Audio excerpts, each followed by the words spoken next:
Khan. Shalawam, shalawam. All praise, honor, and glory to the Most High God, Yahweh, Ba'ashem Yahushai. This your Khalil, man. 12 tribes of Israel scattered abroad. Y'all got to wake up in these last days, right? We here with this Shabbat class to bring exhortation, bring edification to y'all, Hey, and it's something, man, we love to do, This is something we love to do, man, and we excited to be able to help those that are in need, man. Gain that wisdom, knowledge, and understanding, and how to move about this world, keeping the commandments of the Most High. So again, peace and blessings. Shalawam, shalawam to the 12 tribes that are scattered abroad. Kwam Yasharahla. Kwam Yasharahla. Kwam Yasharahla. All right. I'm Nathaniah, K.O.Y. Dallas Sec. Like the brother was saying, man, we love to get on here. We love to edify people, man. And we not only that, sometimes we learn some new things from each other while we doing this. So with that being said, man, first and foremost, we always want to give all praise, honor, and glory to the Most High God, whose real name in the Hebrew is Yahweh, and the name of his only begotten Son, Yahushua, man. Khan, man. Captain Double War Gabar, man. We out here again, right? Trying to wake up the hopeful elect, man. Making major moves, man, to really sit down and edify the people, man, on multiple occasions and multiple days. Making our body a living sacrifice, right? Not sleeping much, up studying, praying for the brothers and sisters that's out there lost, man. Even praying that the 2/3 may wake up, man. That way we could get up out of this wretched kingdom, man. Right. So to all the brothers and sisters, man, being good wives, good husbands, right, or the best husband and the best wife they could be. The children being obedient to their parents, right, as unto the Lord, man. Wives being obedient unto their husband, as unto the Lord, man. And the husbands being obedient unto Yahushua, man, and to the apostles, man, that walk this walk, to the disciples that walk this walk, man. I want to say a big shalawam, man, to all y'all, man, out there doing this work, man. The brothers and sisters that's just coming into the truth, man. Big shalawam, man. Kwam Yasharahla. That's right. Kwam Yasharahla. Right. So the topic of today, is what type of man and husband you should, and what type of man and husband should you not be, right? Living in this world, right? Not following the guidance of men of this world and the traditions of men, but rather following the guidance that the Most High deems us as we should, man. Right? To be the man He wants us and expects us to be. Not what damn Jake said down the street, but what thus saith the Lord said, and using the wisdoms and instructions to do so, So we're going to go ahead and open up with the law in this portion, right? Deuteronomy chapter 20. Right, let me bring this up on the screen.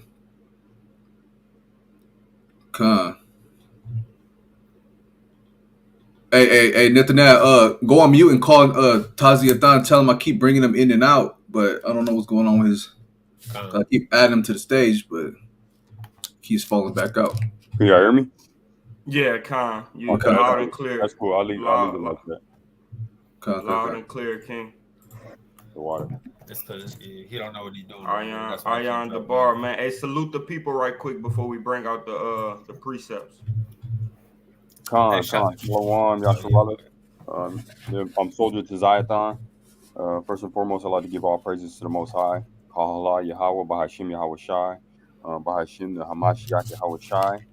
All glory, honor, and praises to the Most High and to His Son who was sent as sacrifice, so that for us and Yasharahla can turn from his sins and return to the culture of his ours. Man, thank everybody for joining. To new people who are joining in and trying to learn how to follow the law, statutes, and commandments. We're here to try to teach the Hey, mute your thing while you're flipping through the pages while the brother's saluting. Khan, the proper breakdown so that we can edify the nation, man, out of love and honor for the Most High and fear for the Most High, most importantly. All right, so thank you all. I hope everybody's ready to be edified. Kwam Yasharahla. Kwam Yasharahla. Shalom to everybody in the chat right now too, man. Khan, that's right. Shalawam. All right, so we're gonna open up this thing with Deuteronomy chapter 20. All right, and I'll start at verse Salakia. Let me get that real quick. Exodus 20 is what I want. All right, Exodus chapter 20, verse 1. And it reads, And Yahweh spake all these words, saying, I am Yahweh thy power, which have brought thee out of the land of Egypt, out of the house of bondage. Thou shalt have no other gods before me. Right? And what does that mean? Right? That's going into other powers, right? Other rulers, other people being overseers over you. You know, don't have anybody else over you but what the Lord is, man. Don't put these people in power over you. Don't be voting for presidents and damn congressmen, right? Don't let nobody of this world, the men of this world, right, wicked men, guide you. But yet let the Most High guide you instead, right? So don't have any other gods or powers over him, right? Verse 4. Thou shalt not make unto thee any graven image or any likeness of anything that is in heaven above, or that is in the earth beneath, or that is in the water under the earth. Thou shalt not bow down thyself to them, nor serve them, for I, Yahweh, thy power, am a jealous power, visiting the iniquity of the fathers upon the children unto the third and fourth generation of them that hate me. Con. So I wanna make a quick point on this, right? So as we know, Yahweh is a jealous God as well. Us as human beings, we're also a jealous power as well, right? But men, you know, we're gonna equate this to men, right?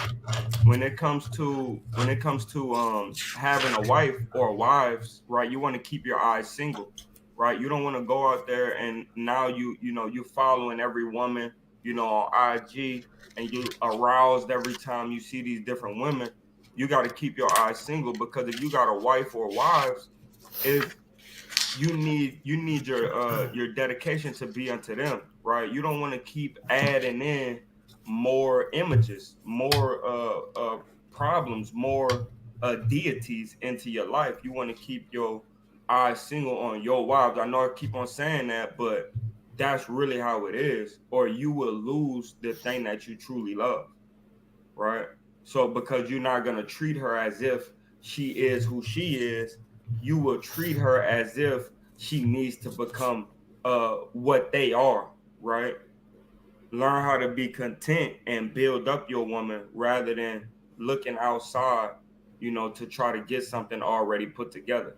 Any woman you get is not going to be all the way put together. You have to put them together, right? So just like the Most High, He laid down boundaries in our relationship, in our life, right? We have to lay down boundaries too with our wives, right?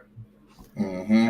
Hey, just to touch on that too, man. It's like you get gifted, even if they put what kind of put together. It's like getting gifted a plant, right? That plant could already be a full grown plant, but just because it's full grown, does that mean I no longer have to water it? No, man, Mm. I gotta go out there every day. I gotta water that plant and nourish that plant. Make sure it's getting the proper amount of sunlight every day. Otherwise, it's just gonna wither and die away, man. And you gotta prune it, right? You gotta prune the plant so it could be healthy and grow. Or if it get like dead leaves and stuff like that, the whole plant is liable to get contaminated, right? And this is where our women need to be more optimal on listening to us, and understanding that, okay, if I tell you you need to leave the Facebook alone, if I tell you you need to leave Instagram, TikTok alone, right? I'm only doing that because I see the way that is making you think. I see the way that is making you act. And as me being your guide, being your leader, uh I need you to leave those things alone so you could get a better connection with the Most High. Because if we're not one, right? Right quick, I want you to get me be of one mind. I believe it's in Timothy. Hold on.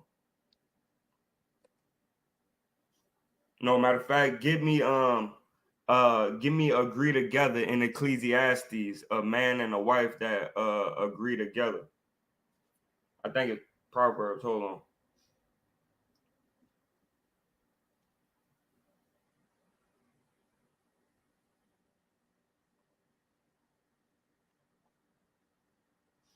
Because if we don't agree together, man, we constantly gonna be butting heads, man. And if you don't want to be led on the right path, right? it's gonna jam me up. Now I'm treating you some type of way because we just don't believe the same thing. Sirach chapter 25 and 1. Con. Get that up here. And I think that's where the main conflict come in at. And for women, I think it's a little bit harder when they're in the truth and their husband is not, because they have to kind of lead by example, but not lead. You feel what I'm saying? You just kind of got to be that wife, that holy set apart wife. And Lord willing, your husband continually asks you questions like, why you so good to me all of a sudden? I know you in this new faith of Hebrew Israelitism, but why you cook every day now? Why you make sure that everything is put together and clothes are folded and stuff like that? I just don't understand. And eventually he's gonna be like, you know what? I want to learn more about what you believe in, right? And that's how it works with a woman. But with a man, it's like, hey, babe, you mind come and sit down with me right quick, and can we read a chapter together? I really found some good information in this chapter, and can you mind, right? And then you have other brothers that I was talking to a brother about this last night. Then you have other brothers where it's like, depending on your wife or depending on your daughter, right? You could tell them, hey, babe, come sit down. We're about to read this chapter. And after this chapter, you could go back to doing whatever you want to do, right? But it would have to be the level of respect that that person will have for you, right? So there's certain ways, too, that you have to communicate. It's time to study, right? Mm-hmm. And I actually need to start implementing that myself, right? But go ahead. Con, all praises. This is the book of Ecclesiasticus, chapter 25, and verse number 1. And it reads, in three things I was beautified and stood up beautiful, both before Yahweh and men. The unity of brethren, the love of neighbors, a man and a wife that agree together. And the reason why that's beautiful, because now we don't have to have conflict. Every conflict that we have in, we know that, okay, the words that come out of your mouth could cause for strokes. Okay, so I don't want my woman to punch me in the face. I don't want to hit her in the face. So I'm gonna watch the words that come out of my mouth. Okay, and then also, the tongue, right, will kindle a fire that's hard to get put out. So every word that I say, I have to get judged on, right? And then in Matthew it says, every in the mind, right, or in the heart is treasure, right? And that treasure could be good or bad, but what comes out of my mouth tells you what type of treasure I got in my mind. So now I'm gonna watch what I think. So that therefore I say things that's conducive to the way that we live in, right? That's gonna work with the way that we live in, right? Are you? Con. That's right. You got anything, Nathaniah? Live. That was a good breakdown. All right, going back. Con. All right, Exodus 20 and verse number 5 now. Or again. Right, thou shalt not bow down thyself to them, nor serve them, for I, Yahweh thy power, am a jealous power, visiting the iniquity of the fathers upon the children until the third and fourth generation of them that hate me. Right? So these are boundaries that are set, right? It's the same. We got to set, like Cap Gabawar said, we set boundaries for our women, what to do and what not to do. Why? For their good, right? But as men and as husbands, we got to also set boundaries for ourselves, so that way we're able to take control and take hold in righteousness of our households. You know, reading on. Hey, hold on. What you saying that? Let me kind of like throw something in there. I'm gonna lay me back off of that too, man, because what I realized lately is that I have a couple things that make me not the man I want to be. Right, when I get around certain people, I try to keep the conversation going, because if y'all not talking, right? If y'all not talking, we gotta talk about something. I can't just we not just gonna sit here at a barbecue and not talk about nothing, right? So, but if I'm around the right people, I talk about the scriptures, right? And we talk about the Most High. But if I'm around the wrong people, the worldly people, I'll start talking about individuals, women problem, man problem, right? How to guide your family problems, right? And then sometimes I might be disingenuous, right? So I had to realize, okay, as a man, like the brother was saying, we gotta watch certain positions that we put ourselves in, because a lot of times it'll hurt somebody, it'll offend somebody, and it'll jam us up, right? So we got to keep in mind of those things, man. Mm-hmm. That's right. That's right. Hey, Shalawam. Hey, Shabbat Shalawam to Sakari Riverside, man. All praise the Most High for your mighty brothers out there holding it down in the IE as well. Kwam Yasharahla. Khan, shalom, shalom, Shalom, man. shalom. All praises, all praises. Uh, Right? Reading on. Exodus 26. And showing mercy unto thousands of them that love me and keep my commandments. Right? So in this fold, hey, we show mercy to our wives, man. Right? Being an upright man and taking control of our households, we show mercy to our wives because they love us, right? And love is what? Action, right? They do what you say to do in righteousness. You know, we ain't leading them into doing any wicked works. We ain't pimping out our women, right? We ain't doing them dirty. We ain't doing nothing because we understand that this is the type of man that we should be, right? And when they show us love, we give them that mercy, right? Okay, I know you kind of got a little upset, but hey, I'm not gonna get upset back. You know, I'm gonna show mercy on you. I know you kind of, made me mad and you was heated, which kind of made me a little heated, but you know what? I'm not gonna take that to heart. You know why? Because I know that you love me by your actions, and I'm gonna show mercy upon you because why? That wife keeps the commandments, right? Honors the husband.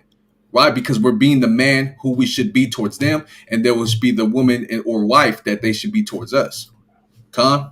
Con. Yeah, Con. Go ahead, King. All right. And stop me if you already pulled this out when I had dropped out. This is 1 Peter 3:7. All right, you want to pull it up? Did you? Yeah. I'm gonna pull it up. Con.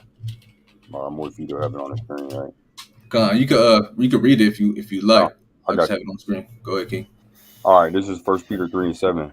Likewise, ye husbands, dwell with them according to knowledge. All right, giving honor unto the wife is unto the weaker vessel, and is being heard heirs together of the grace of life, that your prayers be not hindered.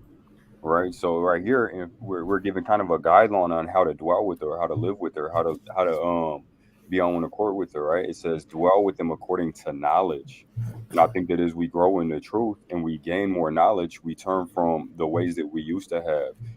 Personally, I grew up with a father who was who expressed himself with his fist, and I started to learn to do that same thing from a young age. Right. But when I came into knowledge, I learned to change that way of communicating and actually became a man and started communicating with my mouth, with my words, with my knowledge, with the truth, right? And so now when I have a disagreement, I'll bring up scripture.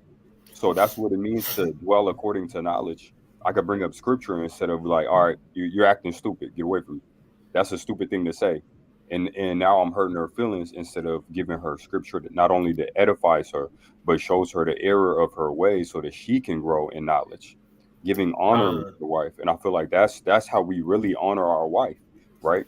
Because before I was in the truth, I felt like love was just way to express love was more physical, right? But that's just one aspect of love, right? Somebody who really loves you is also worried about your spiritual well-being, right? And your well-being when it comes to the law, statutes, and commandments. So I honor my wife by teaching her, right? I want her to honor God, so I honor her by honoring the Most High. How do I do that? In honoring the Most High, I teach her to do the same thing. I teach her to be on the same page as me, right? So we don't go out and she has a different doctrine because I haven't taught her or given her any understanding, right? She's asked a question and now we both look stupid because she talking about, oh yeah, the fruit was they gave Eve the actual apple, or something that doesn't make sense and it's my fault because I didn't edify her, right? I didn't honor her, right?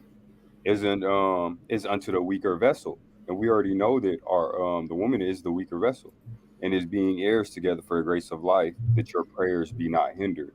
And that should hit us a lot right there. Just we don't want our prayers to be hindered based off of the way that we are honoring our family and teaching our family, or not the lack of it, right? And with that, I yield. So when we when we get into the weaker vessel topic, right? It's not that they're weaker, right, in many aspects, right? They're weaker in strength, right, and they're also weaker in being steadfast, unmovable, right? Con. A woman is easily to be drifted off. That's how the serpent knew, okay, I'm gonna get him with the woman, because I know that she's never grounded. I know that she's never just like, this is what I believe in, this is my belief, and this is what I'm gonna do. No woman is like that, right? It's barely any that could say that they just what we say solar scriptorial, right?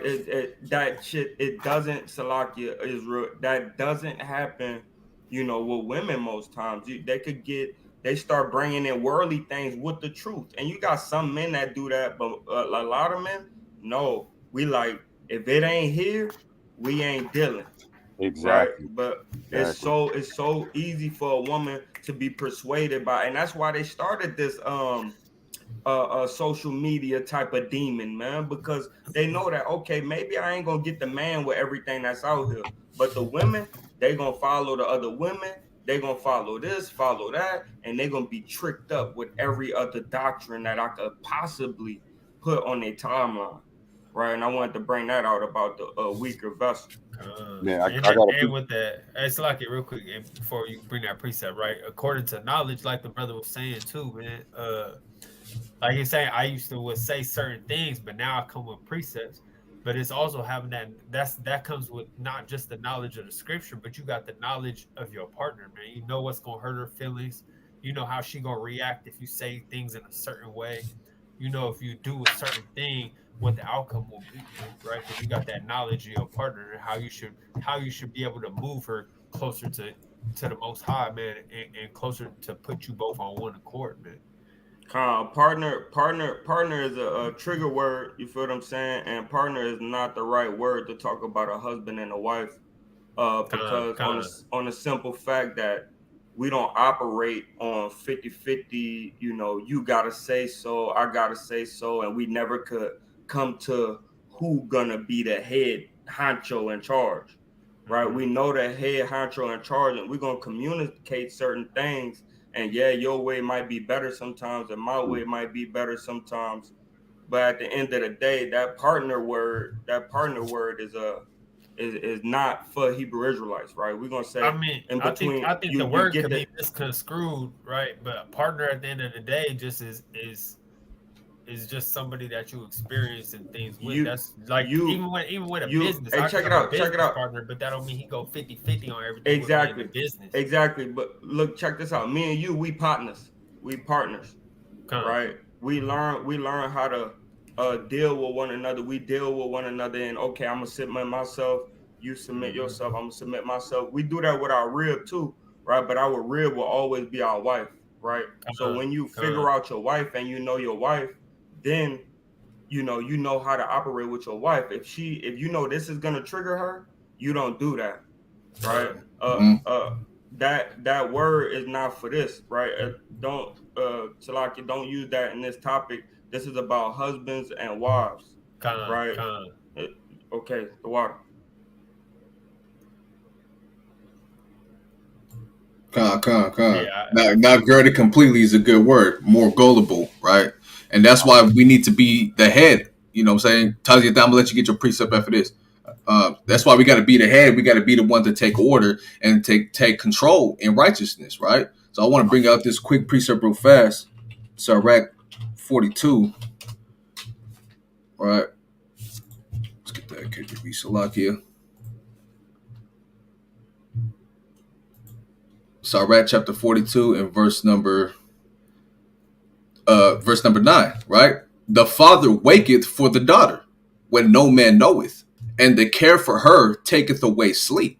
When she is young, lest she pass away the flower of her age, and being married, lest she should be hated, right? So this goes into the father actually caring for his daughter, right? So when you marry a woman and she becomes your wife, you're taking her from that father, you're taking her from that household, and now you have dominion over her in righteousness, right? To lead her, to guide her, the same way the father was doing. Now you have to do these things. right? In her virginity, lest she should be defiled and gotten with child in her father's house, and having an husband, lest she should misbehave herself, and when she is married, lest she should be barren. So we got to make sure we take full authority and accounts for our wives, and to make sure they're on track, right? And we're leading them on that righteous track, that righteous path, right? To be heirs together, just like we read in 1 Peter 3, verse 11. Keep a sure watch over a shameless daughter. Now, this goes into a daughter being shameless, wilding out, doing all these things. But the key point of this, right, we got to keep a sure watch over them, whether they're acting up or whether they're not acting up. Oh, you know what? Hey, she's all right. She's good. No, man, you still got to keep preeminence over that, right? You still got to keep watch over them. No matter if they're going off or if they're not going off, it is still your job and your duty as a husband to watch over them and care for them all the days of your life. Right? Lest she make thee a laughing stock to thine enemies. Right? How the hell you gonna have a woman out there wearing damn attire that's making other men lust? How you gonna have a woman out there just in the streets drinking bottles of Henny and twerking on top of cars, man? Right? Oh, that's your Wi-Fi? Ah, man. Hey, man. They do that thing. That's your wife? Shit, boy. I tell you, boy. Hey, what you mean you tell me? You say, hey, man. Heard about her. Like, you don't want that, man. And what does that say about you, though? You're not doing your job. You're not doing your diligence. You're not leading her on a righteous path. You're not breaking down and constantly breaking down the strongholds that was on her, right? To build her up in the spirit to be that righteous wife, because you're not doing your job, right? The same with us. The Most High had to break down the strongholds and all of these things that was on us. And now we're led in the path of the Most High. And now we're able to lead a woman in a righteous path as well, right? Finish this off real quick. And a reproach among the people, and make thee ashamed before the multitude. See that? And hold on. So when it says and make thee, right, and make thee ashamed before the multitude, your wife is a perfect reflection of you. So however you rocking, right, that's how she gonna rock, right? And sometimes your woman, being in this Western society, you're not able to mold her as quick as you would like to. So you might be on a better path than your wife, on a better walk, right? But you're not able to mold her because she don't want to listen, right? Or she don't want to be led. Because being led, you got to be controlled, right? I got to have a certain level of control over you, right? And sometimes your wife will go out there and do certain things, and then it's not a reflection of you, but it is, because you should have sat her down and said, look, this is not what we do. This is what we do, blase. So when they make you ashamed, it just seems like that you ain't teach them nothing. It's just like when you have a child and they go out and they do something that you taught them not to do, but they do it anyway. It's like, okay, boom, okay, well, we're gonna have another talk on that, and then another talk, and then eventually they won't do that when they go out, right? So, but your wife is a pure reflection of you, in a sense of you're not taking control of your family, right? And I could do better of taking control of my family as well. So like the brother Nathaniah said earlier, we learn together, while we do this, right? And that go into that 1 Timothy chapter 5 and verse 8, right? If he that provide not for his own household, right? Providing is more than just physical, man. Like exactly, I was going to go into that right now. You got my precept. Go ahead, Tazi. Go ahead. You can bring it up. Go ahead. I got another one too, man. Hey, get on the screen though. But yeah, that's why it's important though, because it's a lot more responsibility. Go ahead. All right. I'm waiting till you pull it up, so it's there for everybody to see. Right. 7. 3 and 7. You went to chapter 5. It's chapter 3. Oh, so lucky. Come. There you go. Right. So it reads, likewise, ye husbands dwell with them according to knowledge. No. So like that was the wrong one. It's 1 Timothy 5 and 8. 5 and 8. 5 and 8. Yeah. 5 and 8. I went back to that same one I brought out earlier.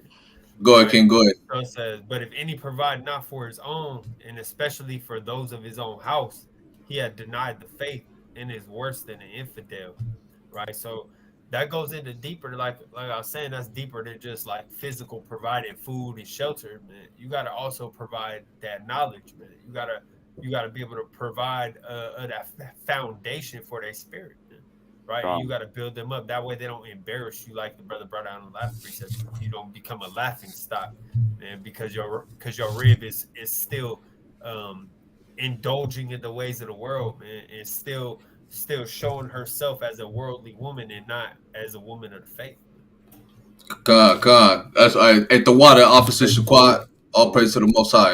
The water for tapping in, King. The water, Malak. Shalawam. Shalawam. Hey, shalom, brother, man. All praises. All praises. That's that's our brother, man, and not the other man. You understand? Mm-hmm. God, that's all you got on the expound?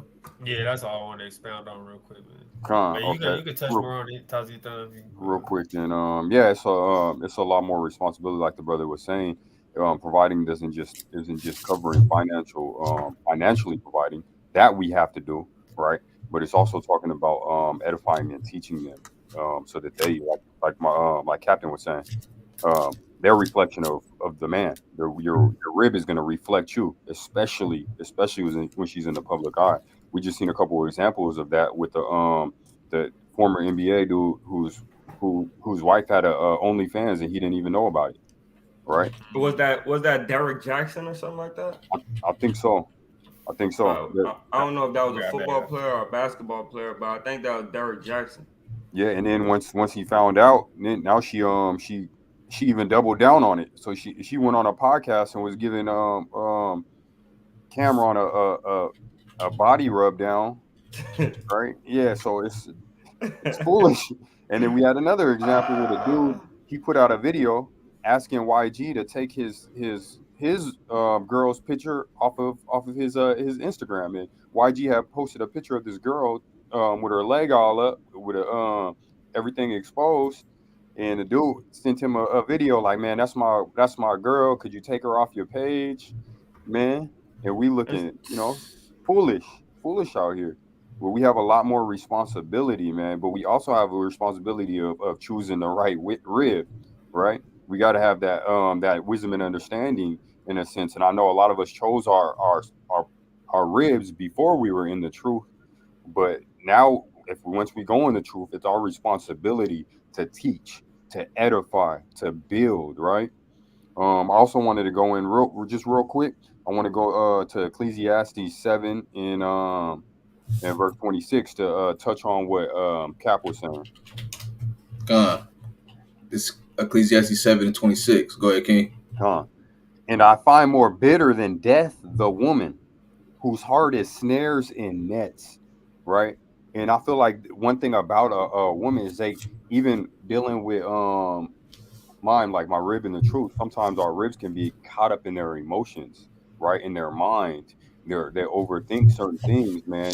And the mind, the heart is a man in itself is a snare and a net, That's right? right. You could get trapped in it. You could get trapped in thinking about stuff that it really doesn't in eternity doesn't matter. We get caught up in the now and the way it makes us feel right now, and those feelings are so fleeting. But with women, they often could get caught up in these feelings that are fleeting, and it can affect them in the long term, right? In her hands is bands, whoso pleases God shall escape from her, right? But the sinner shall be taken by her, right? Man, and that should put emphasis on how important it is to stay away from the transgressions of the law, to follow the law, statutes, and commandments. Behold, this I have found, saith the preacher, counting one by one to find out the account, which yet my soul seeketh, but I found not. One man among 1,000 have I found, but a woman among all those have I not found. Right? And especially in these days, I feel like with things like social media, everybody want to be a lot of these women, a lot of even these men, they zesty. They want to be social media famous. They want to be the next IG baddie, and a lot of them not even worried about what it takes or what they have to do just to get a few clicks, a few likes, a little exposure. They make a fool out of themselves. They make a fool out of their families. They bring shame to the Most High God.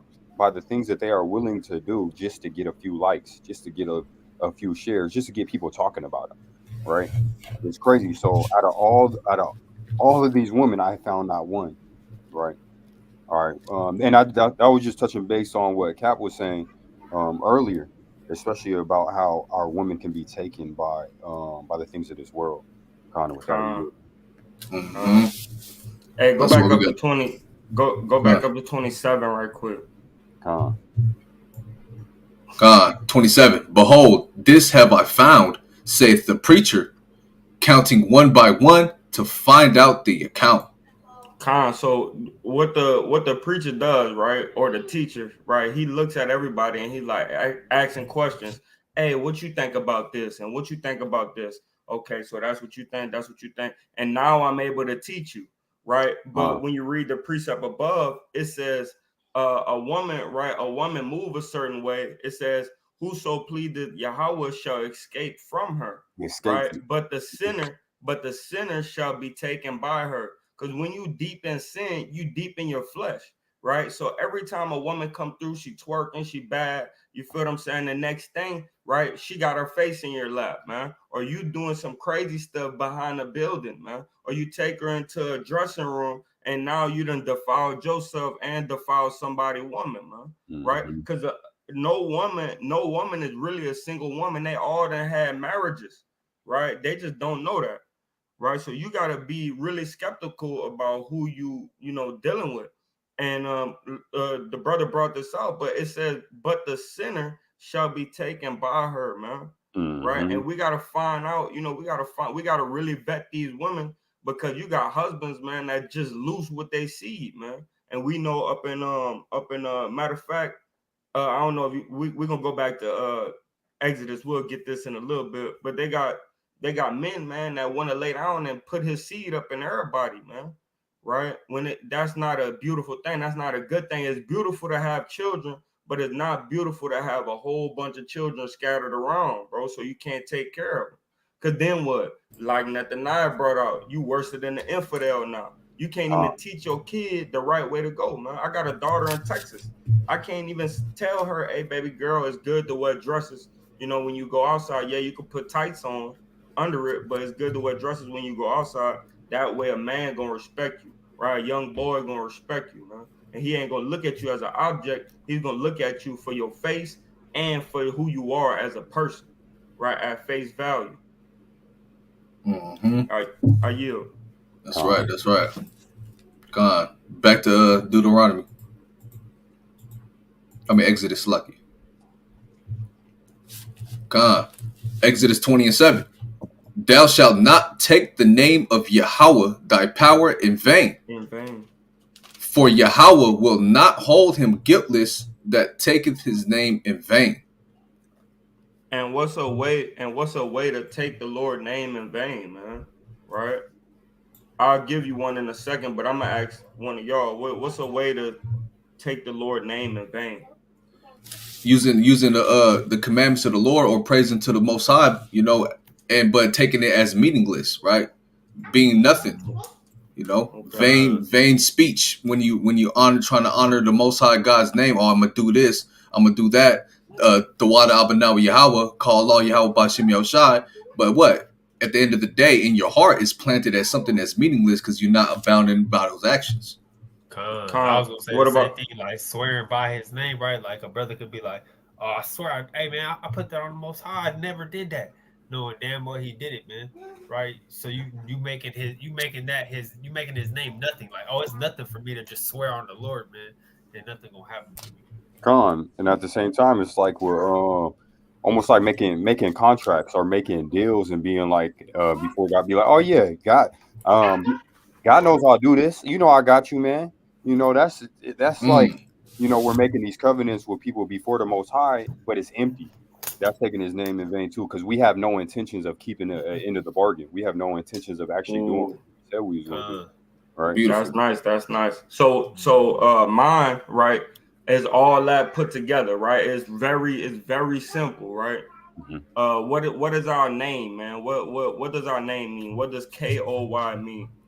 Kingdom of YASHARAHLA. So we don't need to take the name of YASHARAHLA.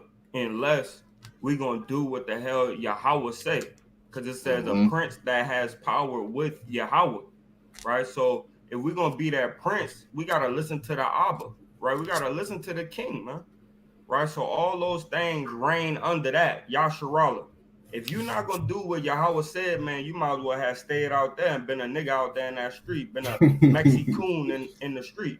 You feel what I'm saying? Because once you take YASHARAHLA, you gotta figure out how to do this thing the right way. Right here, Lonnie. Your food. Come in, Lonnie. Your food right here. On the table. Look, right there. Yeah, so once you take that name YASHARAHLA, man, that's taking the Lord's name in vain, and you're gonna do anything opposite than what the scriptures say. That's right. That's right. Quick precept real fast. Right. So if some of y'all that don't know, K.O.Y, Kingdom of YASHARAHLA, this is our home scripture right here, right? It says, neither shall they say, lo here or lo there, for behold, that the kingdom of God is within you.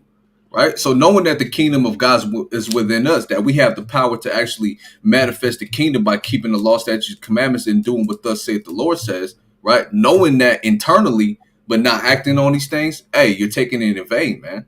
You're taking that being a heir to the kingdom in vain. You're taking what the Most High promised to us in vain, right? Khan, are you? Khan. And that's exactly what I was saying, King. I appreciate you on that double down. once you take YASHARAHLA, boy, you better be moving like Israel, you know what I mean? or you taking the Lord's name in vain, man.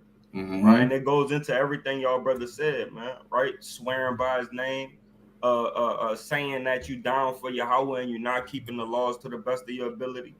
Man, moving how you want to move, doing the desires of your heart rather than the desire of Yahweh while Yahweh Shai heart. Right? That's right. That's right. Reading on. Exodus 20:8. Remember the Sabbath day to keep it holy. Right? 6 days shalt thou labor and do all thy work. But the seventh day is the Sabbath of Yahweh thy power. In it thou shalt not do any work, thou, nor thy son, nor thy daughter, thy manservant, nor thy maidservant, nor thy cattle, nor thy stranger that is within thy gates. And all of this, man, it says die, right? It says nothing about those over there, right? Those over there ain't got nothing to do with us over here, man. Right? Your cattle, your children, your family, right? Your slaves, right? We in America, we have no say so about those people over there. We got every say so about our die, right? So let's just keep that out there. Verse 11. For in 6 days Yahweh made heaven and earth, the sea, and all that in them is, and rested the seventh day. Wherefore Yahweh blessed the Sabbath day and hallowed it. Right. So what we can see here, I got you, King. So what we can see here, everything that we build for our households as being the proper husband, right? As being a proper man for our families, right? We build on a weekly basis. We build and it might not even necessarily be a week. It could be a years of building, right? It could be 5 years of building, 7 years of building. But the point is, you're building your household, right? And everything that comes with it, right? So guess what? We rest on that seventh day, you know, because in 6 days we keep building our households and being the proper men we should be to our families and to our wives, you know, and we rest on that seventh day, meaning what? We build until something's complete, right? And when we build until something's complete, Yahweh is going to bless that day and hallow it. You know, we got to bless that day. Oh, look what all I built. I've been a good husband. I've been walking and abounding in the work of the Lord. I've been being righteous. May the Most High bless what I built, you know? And that goes into walking on the righteous path, you know, being that husband and that family man that we should be as men. Now you. Get hollowed it, and I yield.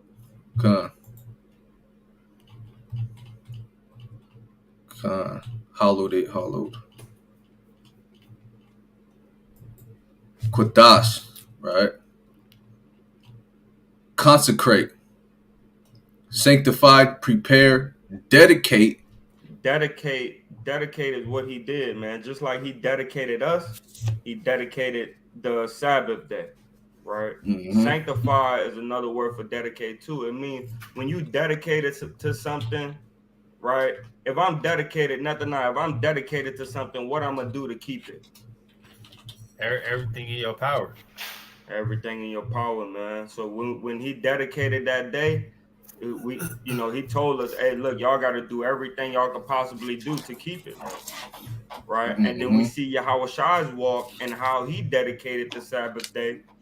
And he said the Sabbath day was not made for man, right? Man wasn't made for the Sabbath day, but the Sabbath day was made for man. Right. So when we see Yahweh Shai and how he was moving, he was waking up the people on the Sabbath day.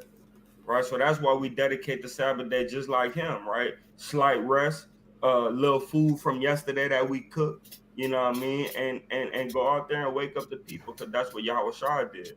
He dedicated it, man. Khan, that's right, that's right. And I want to go into something real quick on that. This is why we build our houses, man. We build our houses week to week, right? And then we rest. But the point is, we're laying it brick by brick. We're putting that effort, we're putting that wisdom, that knowledge, that understanding on how to build a righteous house, so that way nothing could take it away. You're building that righteous wife as the husbands we shall be, so that no man can come and scoop her away, right? Let me get that real quick. Deuteronomy chapter 20, right?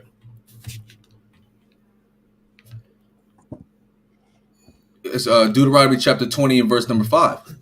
And the officers shall speak unto the people, saying, what man is there that hath built a new house and hath not dedicated it? Right? Let him go and return to his house, lest he die in the battle, and another man dedicate it.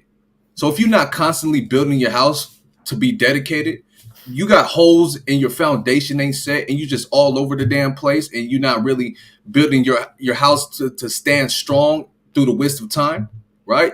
Whether it could be your kids, it could be your wife, and you're not doing the manly duties as a husband to dedicate that house and to consecrate that house.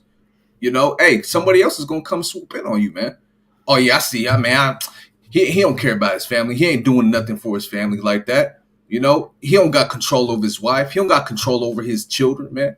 Hey, another man can come and swoop up your wife.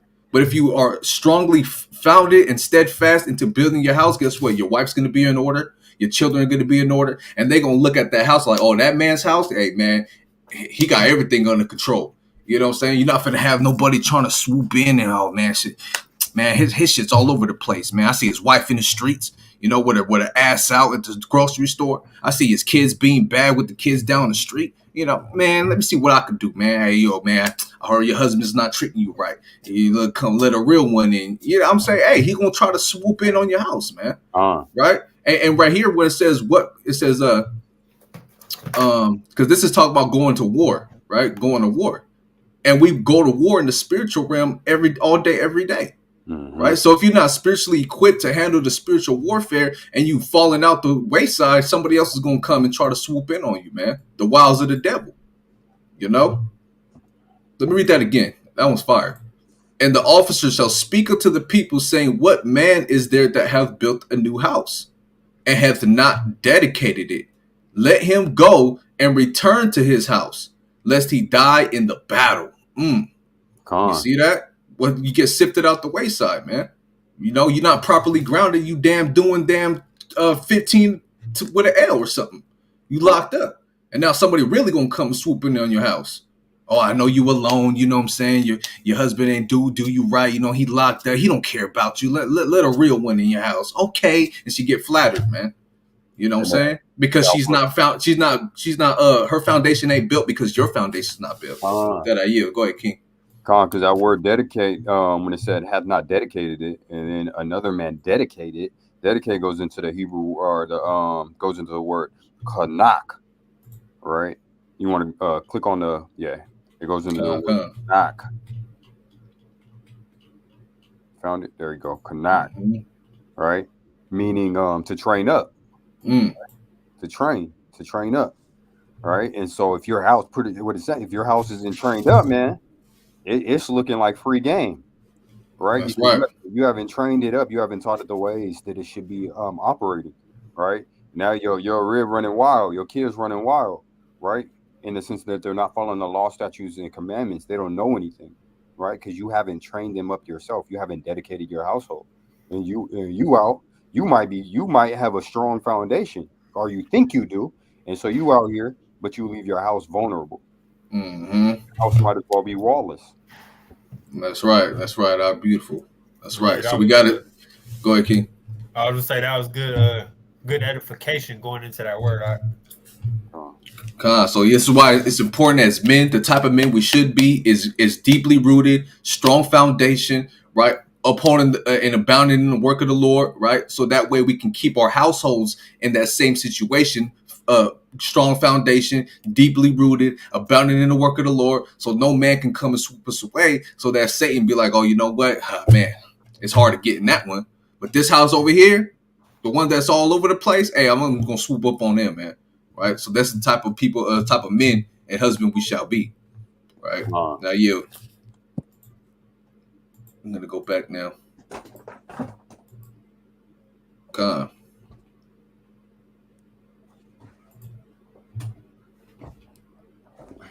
Con. Verse 13, 20 and 13. Thou shalt not kill.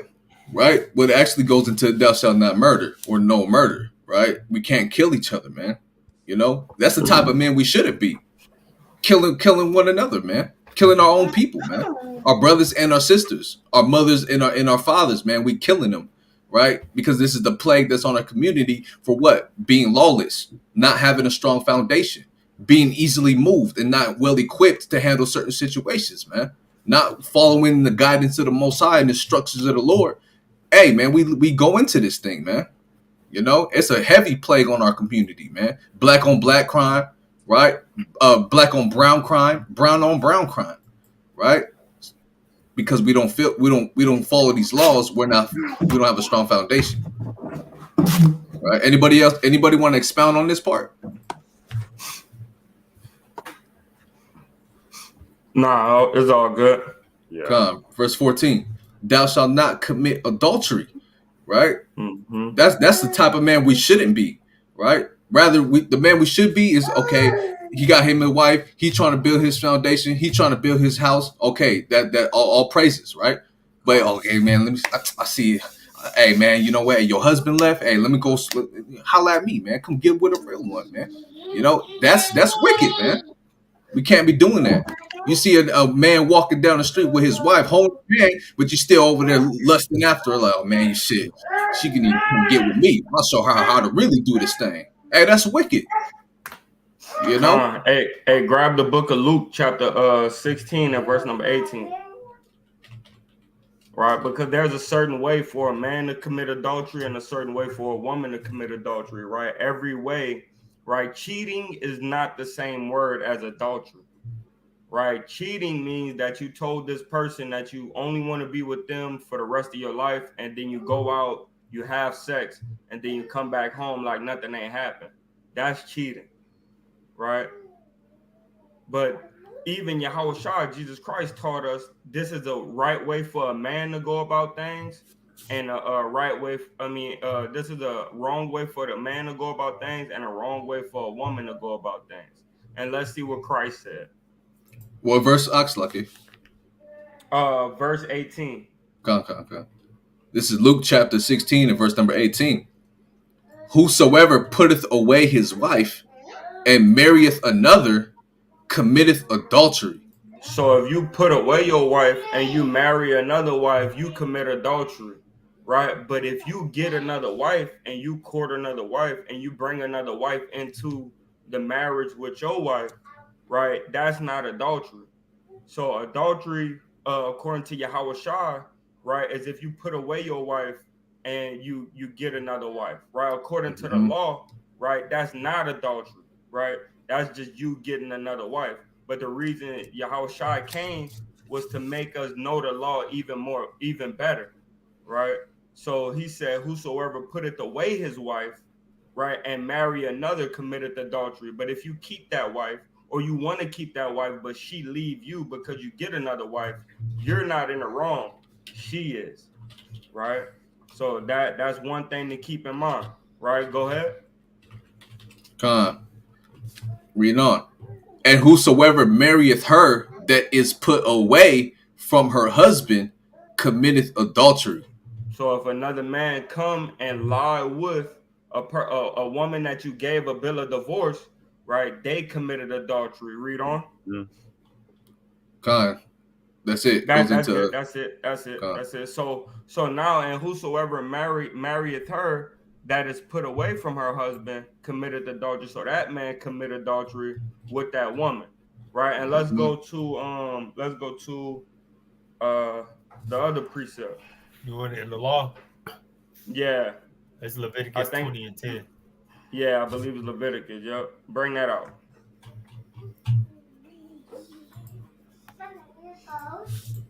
Right, because a woman only has one way to commit adultery, right? Period, point blank. Once she opened her legs to receive that husband, hey, that's your husband for a lifetime. If he get one wife, two wife, three wife, 10 wives, you got to stay with that man for the rest of your life, right? Or you gonna be wrong according to God. According to this world, you gonna have a lot of people backing you up. You feel what I'm saying? Oh yeah, that nigga ain't this and that man ain't that, and you deserve better, girl, and all this nonsense, right? But when God said, "Hey, it's an honorable thing for a man to have multiple women," right? For a man to have, because when we read in the precept that we brought out earlier, it's a beautiful thing when a wife and a husband agree together. So if I got three wives and we all agree together, that's a beautiful thing, right? That's honorable in the eyes of the Most High. But if I'm going out cheating and I'm coming home and I'm acting like nothing ain't happened with you, that's unhonorable. That's not beautified, right? That's actually me being wicked, right? But if I come home and I let you know, hey, look, I took another wife or I'm working on taking another wife, that's not being wicked. That's being righteous. I'm letting you know that this is another addition coming into my life, right? It's not about you. You don't gotta like her, right? But this is another addition coming into my life. This is my other wife. Not you don't even have to worry about it if you don't want to, right? And that's being beautified because you and this woman as in one mind, you and this woman in one mind. But if all y'all could come together and work together, that's even more beautiful. That's called the empire, right? A kingdom, Nation building. That's right. right? But God, go ahead. God. This is Exodus 21 and 10. If he take him another wife, right? If he take him another wife, her food, her raiment, and her duty of marriage shall he not diminish. Con, I didn't want that, but you can expound on that. I didn't want that. Right. So if you take you another wife, man, you can't treat her any less than. You have to treat her with the same duties that you would provide for that first wife, right? Oh no, she gets a full plate and you just get the damn mashed potatoes. Hey, she got 5 pairs of clothes that I got her today. I'm gonna give you 2. Like you got to treat them on that. You got to keep them all equally yoked, right? Along with yourself, you all got to be on one accord, like Cap said, on one mind, body, and spirit, man. Right? So you cannot diminish. You can't withhold anything. If you take another wife, you got to treat her the same way as your first wife, right? I mean, they get the same treatment, right? No matter if you like one more than the other, they get the same treatment, right? What do you want? Leviticus 10? 21 and 13. God. Right, Leviticus. Just to go in on that, because even last week, right, we went on what it is to be a good wife, right, in the truth.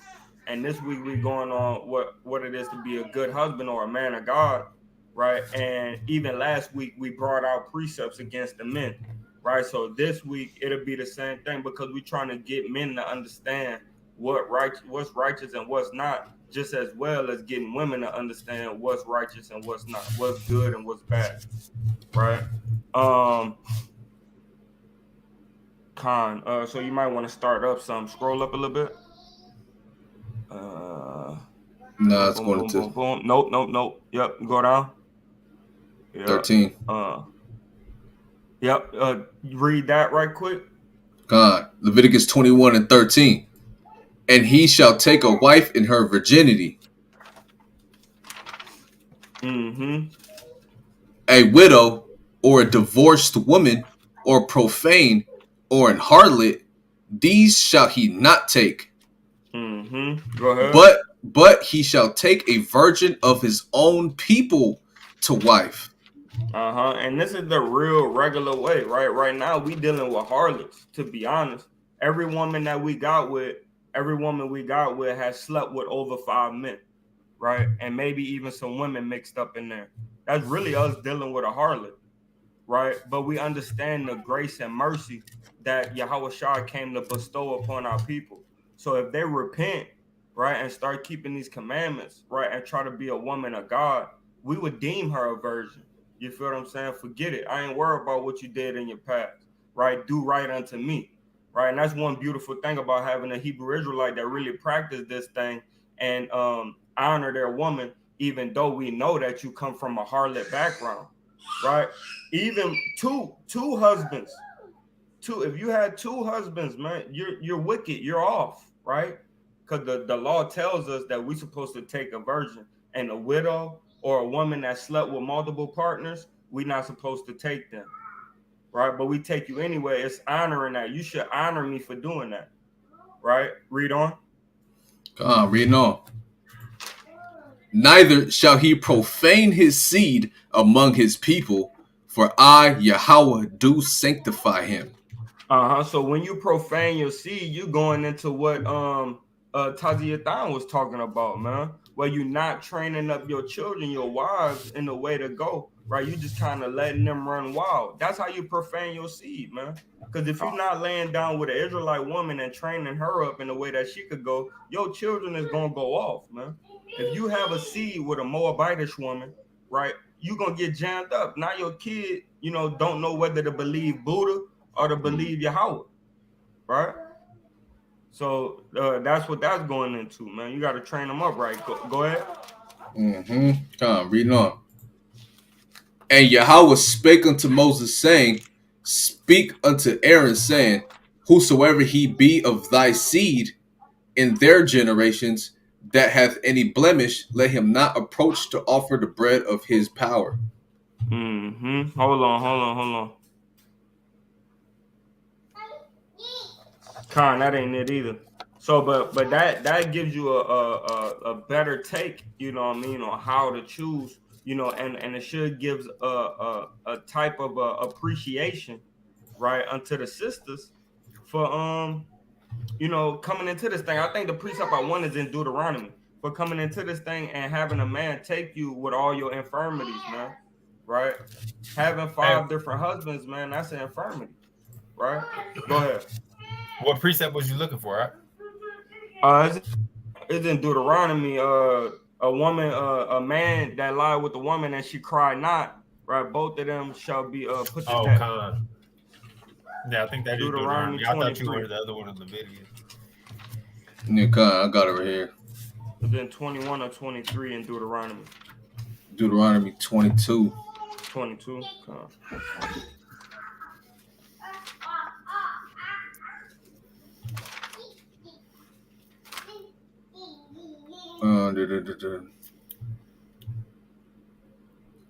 Is it 22? Yeah, it's 22 and 26.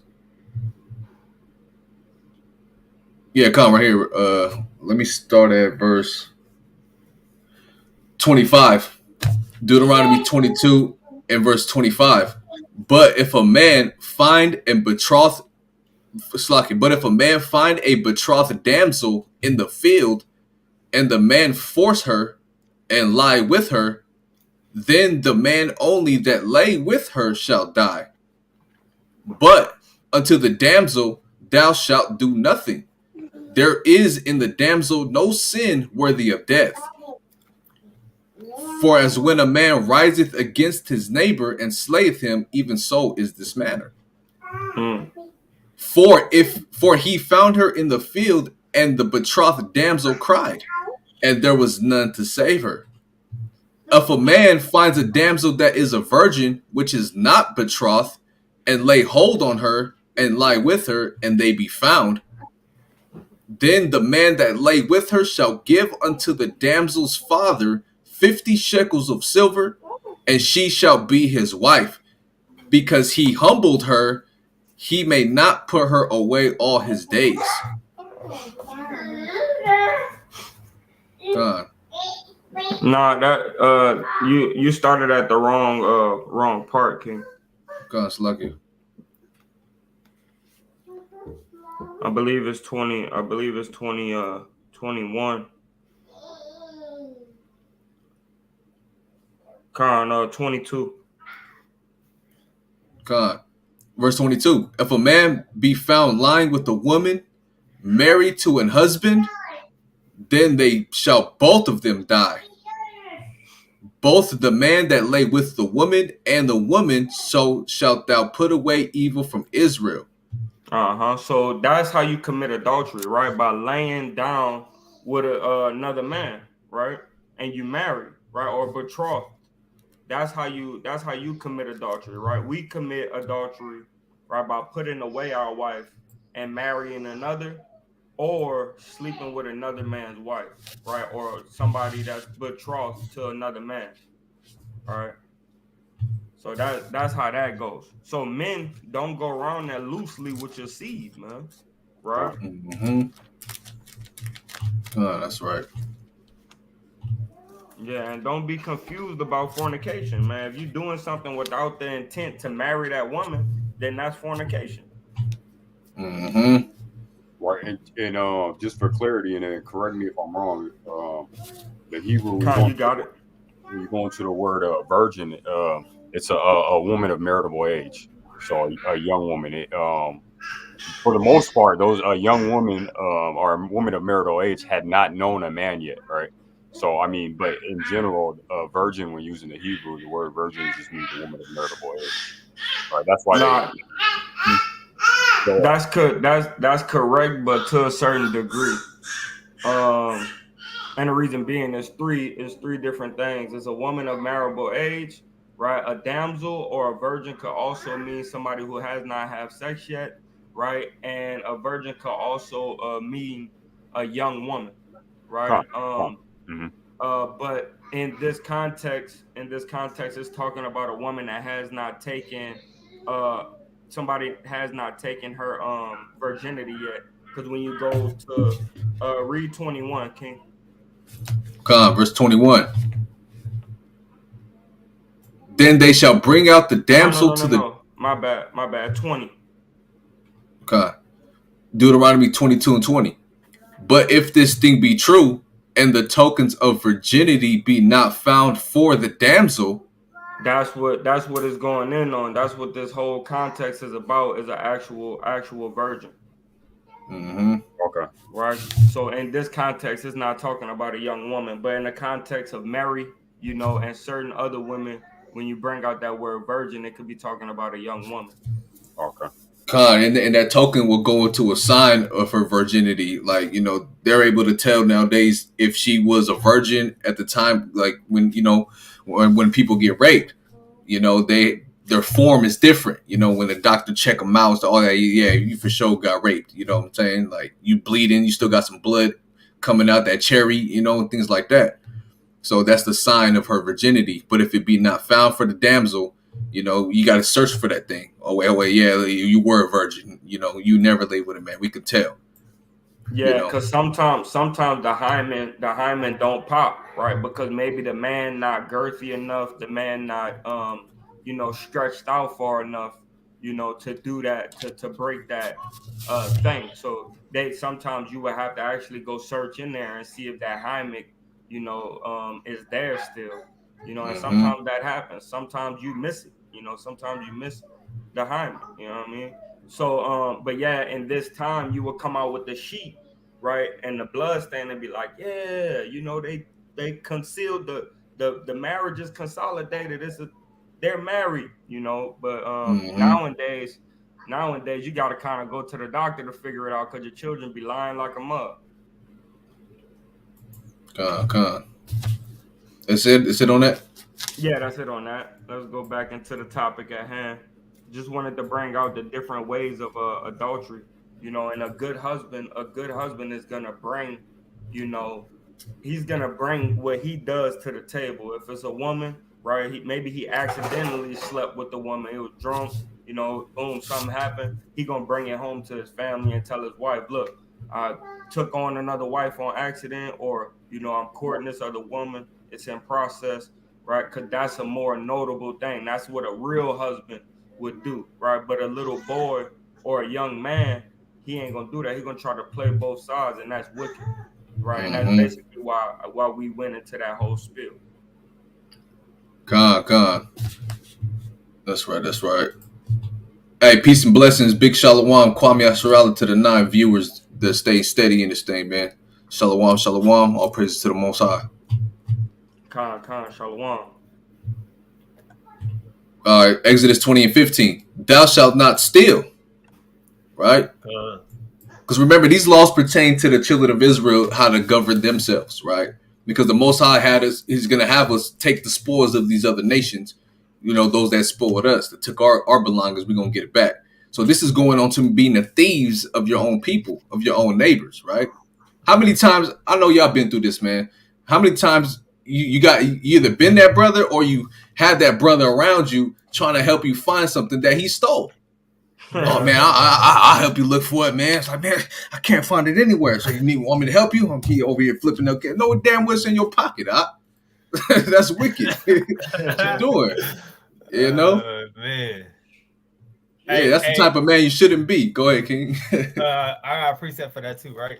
Give me Deuteronomy 21 and 15. Right. This kind of touching on the 2 wives, but it's really touching on stealing too, right?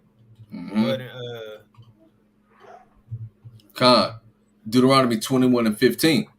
If a man have 2 wives, one beloved and another hated, and they have borne him children, both the beloved and the hated, and if the firstborn son be hers that was hated, then it shall be, when he maketh his sons to inherit that which he hath, that he may not make the son of the beloved firstborn before the son of the hated, which is indeed the firstborn.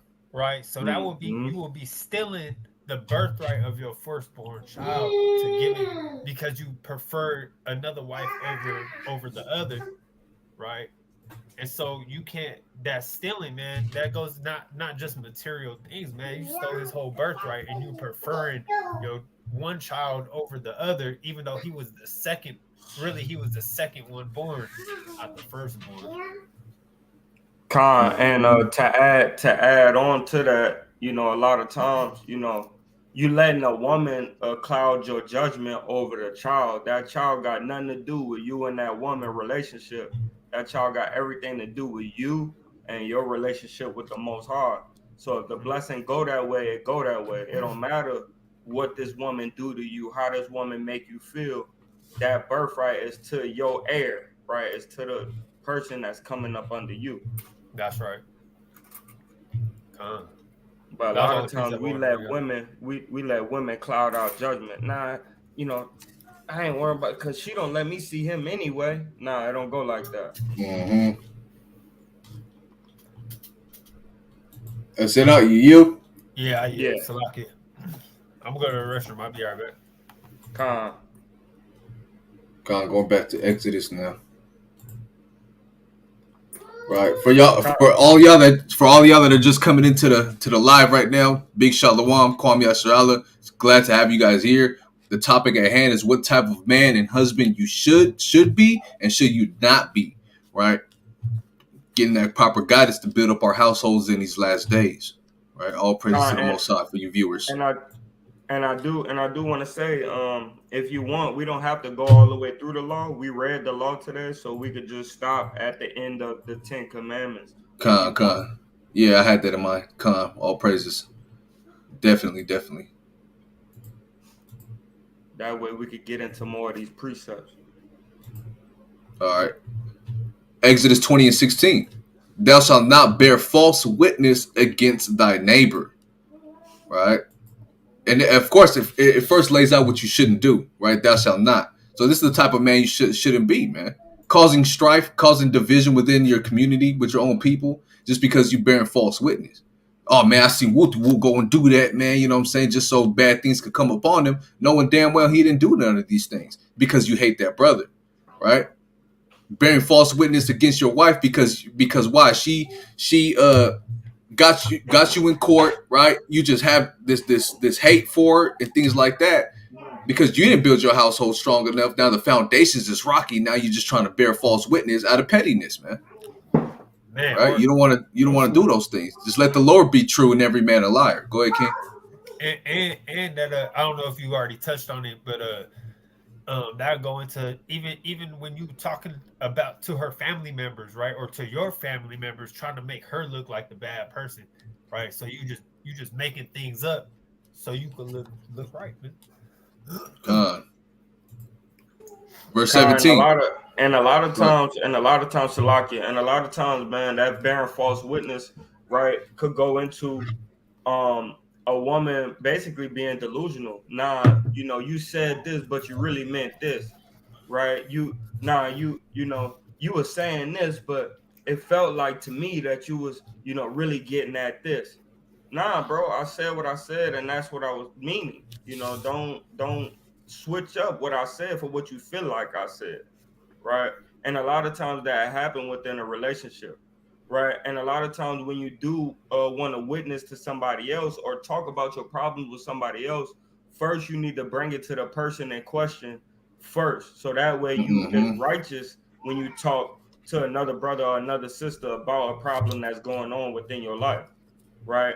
Sometimes you're not witnessing against that person, but you just need counsel before you go ahead and bring this up to this person. So there's certain instances where you have to actually, and this precept also goes into the talebearer precept when you go into Leviticus, right? To not be a talebearer, right? But you do want to go get counsel before you just jump into a conversation with some people sometimes. That way you're able to deal with the problem at hand correctly, right? So it's certain add-ons that go into, bearing false witness or being a talebearer. Con. Just want to before I get this, I also want to pull something up real quick. Let's share this tab. Y'all can see that on the screen. La. Oh, that's lucky. Con. Yep. Right. So this is an example of the type of man we should not be, right? And the type of man we should be is what? If you're trying to be a man, you're not gonna be a what? A little boy, right? Mm-hmm. Having these youngling thoughts, man. You damn 30, 28, 26 years old, 42 years old, but you still got the mind of a young child, man. Not growing in the truth, man. Not growing in knowledge, wisdom, and understanding on how to build up a household or how to treat your wife, right? Or to have a wife, even children at that, right? So let me pull this up. You got my son ain't got no reason to lie. My son has no reason to lie on you. You think I did this? My son has no reason. See, and Eve right here, she dealing with a little boy, man. Hey, he might be over age according to the legal system, right? Hey, but he's still I mean, he might be a man according to the legal system, Salakia, but he's still a little boy in his mind, right? And why a lot of these Jakes, man, they don't be having their beards, man. You know? Hey, man, a beard is a what? A manly badge of dignity, man. Manly, right? Let me play. Yes, the hell he do. No, what's he gained from this? His story I don't know. His story I don't care. I don't care.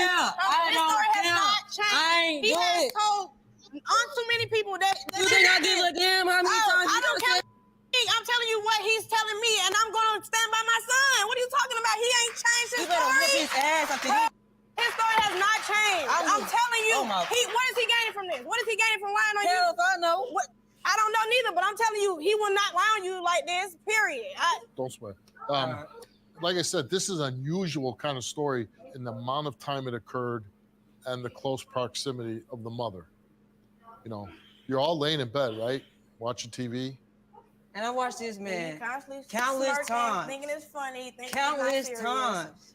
Of course, because I ain't do it. But I'm telling you, he ain't had no reason. But why would the boy say this? And then becomes so detailed as When Hamza more told me more to people than- don't say than that. That's watch another him. lie, because He- I'm this sitting the there only watching person TV. that- come My on, back man. is Too many turned to people him. have been around- I too have many no males have idea been what this around man him. is Out doing. of the I'm blue, barely paying he say attention to Hamza the did kid it. because I ain't got none of my own. Like all the people that been around him, he gonna say this.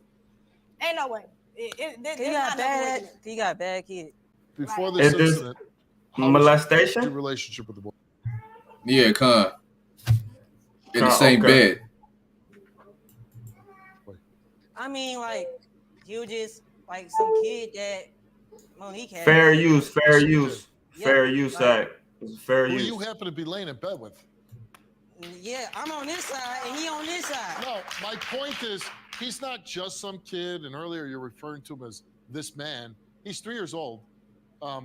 You're laying in bed with her and her son. So he's not just some kid. He's the son of your girlfriend who you're laying in bed with. He the son of my ex. Oh my God. Ignorance, man. Just ignorance, no guidance, no way of life, wickedness, no truth in them. Hey, this is what we got to stop. Our people got to come out that way, man. But they're giving up to damn vile affections, man. A delusion of mind, man. And we don't want to be these type of men. We want our people to come out that way of thinking and being in that wicked state, man. Being in darkness, Just wanted to pull that out real quick. I mean, a little bit more. I mean, because you said that before. I mean, I don't They're want no just harm to some come to random him. child. They're Right. just some other that clearly you never care. Like All right, let's find out. I understand there was an issue with your lie detector test. Let's bring out Dan to explain. Children who are 3 years old don't have the capacity to make up this lie. They're usually told to lie to cover it up. So the shh is the cover up.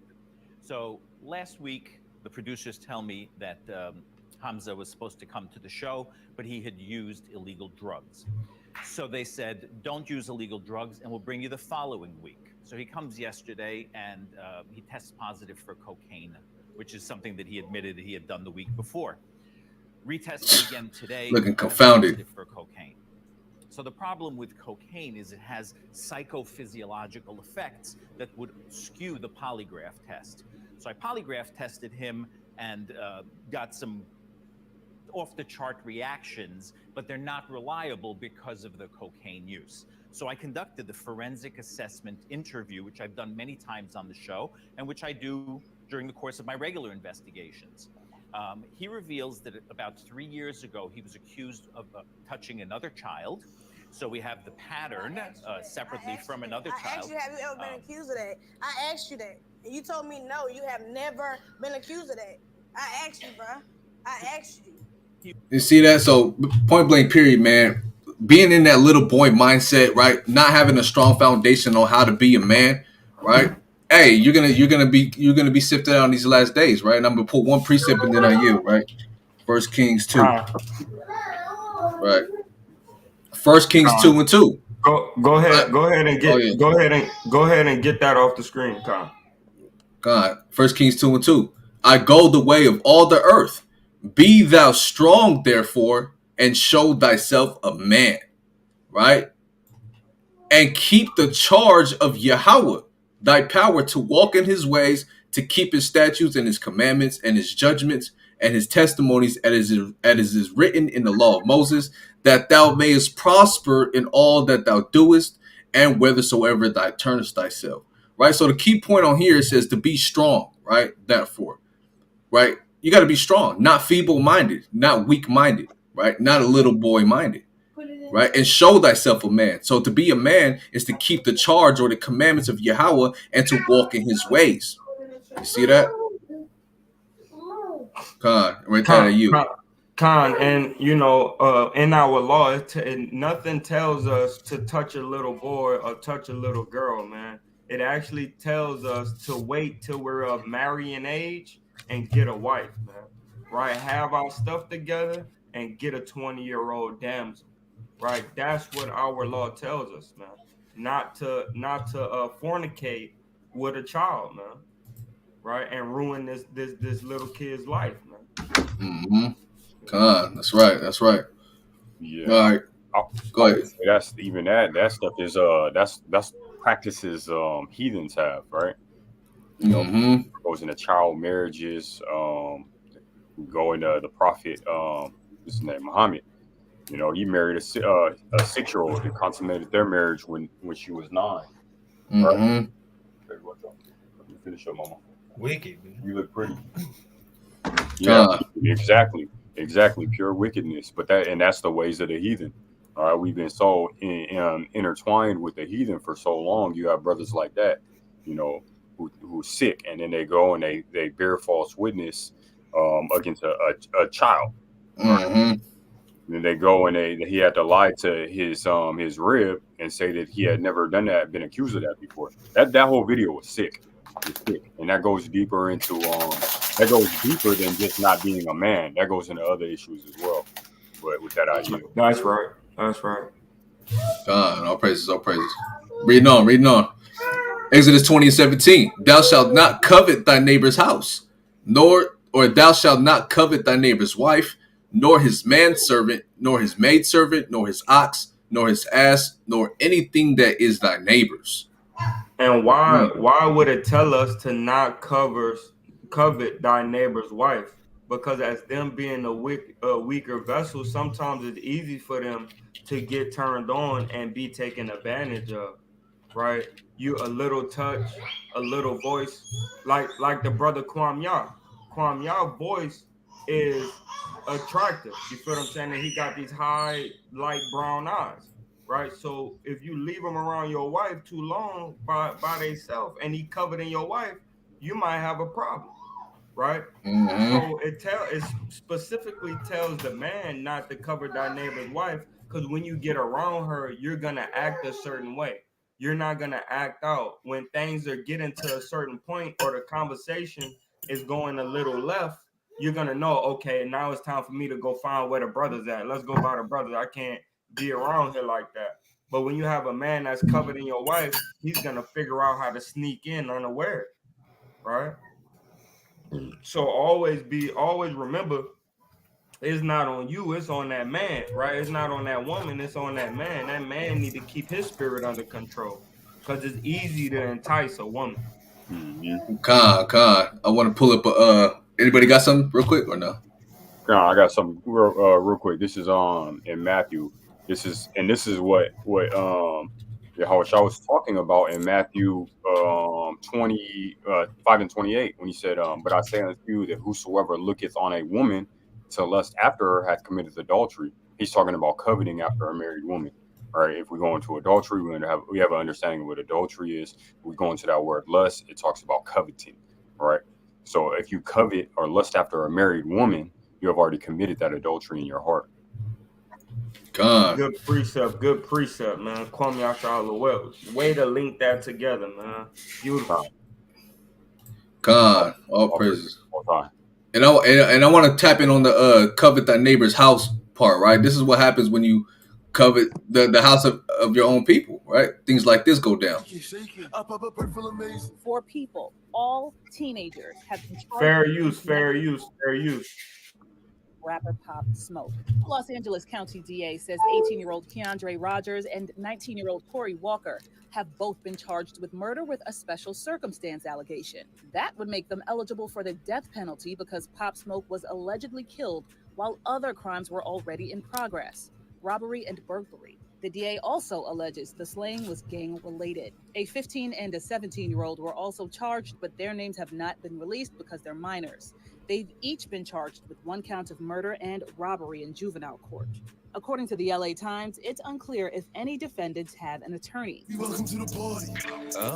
The Brooklyn rapper, whose real name is Bashar Jackson, was killed in February in the Hollywood Hills. Every single song on Pop Smoke's posthumous debut album, Shoot for the Stars, Aim for the Moon, executive produced by 50 Cent, has charted in the top 50 on the Billboard Hot 100. Right, and that's robbery and murder, man. Robbery and theft, burglary, right? Because they coveted after his house. They coveted after what he had and what they did not have, right? So when they broke that commandment, man, them curses befell them tenfold, you know. And they going go through that, man. The Most High judges the earth, man. He judges his people too. So if you do something like this, you're not bounded in the guidance of the Most High. You covet your neighbor's house. you gonna get jammed up, man. See that? You gonna get jammed up. Come with that yield. Come and pull that thing back up. Right, reading on. Oh, that's it. That's it. So we could yield on this part, right? So I just want to get a lot of these of the 10 Commandments down packed and how we can apply it today on what we shall not do, right? All the thou shalt is the things we should not do to be a man, right? To be a bounding husband and walking in the guidance of the Most High, we shall take heed to these commandments, man. And that's how we build ourselves to be the man and husbands that we need to be in our households. Anybody got any precepts? Yeah, definitely. Go ahead, King. So I'm gonna start off in Romans, right? Romans chapter 7. Because Paul does a great job on expounding on how a husband, right, should operate with his wife. I'm here. Go ahead. Which one? From the top? Nah, verse 2. Romans chapter 7 and verse 2. For the woman which hath an husband is bound by the law to her husband so long as he liveth. But if the husband be dead, she is loosed from the law of her husband. So a woman is bound to her husband as long as he is alive. So that don't mean when he take another rib, you just skedaddle, right? That means you try to figure out how to operate with your emotions, being all over the place, and you make that work with that man, right? So because she's bound by the law, right? Just as well as read verse 1. Verse 1. Know ye not, brethren, for I speak to them that know the law, how that the law hath dominion over a man as long as he liveth. Just as well as the law have dominion over the man, the law, right, when it comes to women being wives to their husband, that has dominion over a woman as long as their husband is living, right? So it's not, I'm going to pick up my shit, I'm going to pick up the kids, Salakia for my language, I'm going to pick up my stuff, pick up the kids, and go ahead and get out of here because he took another wife. No, I'm going to figure out how to make this work and make this thing happen with this man, right? Read verse 3.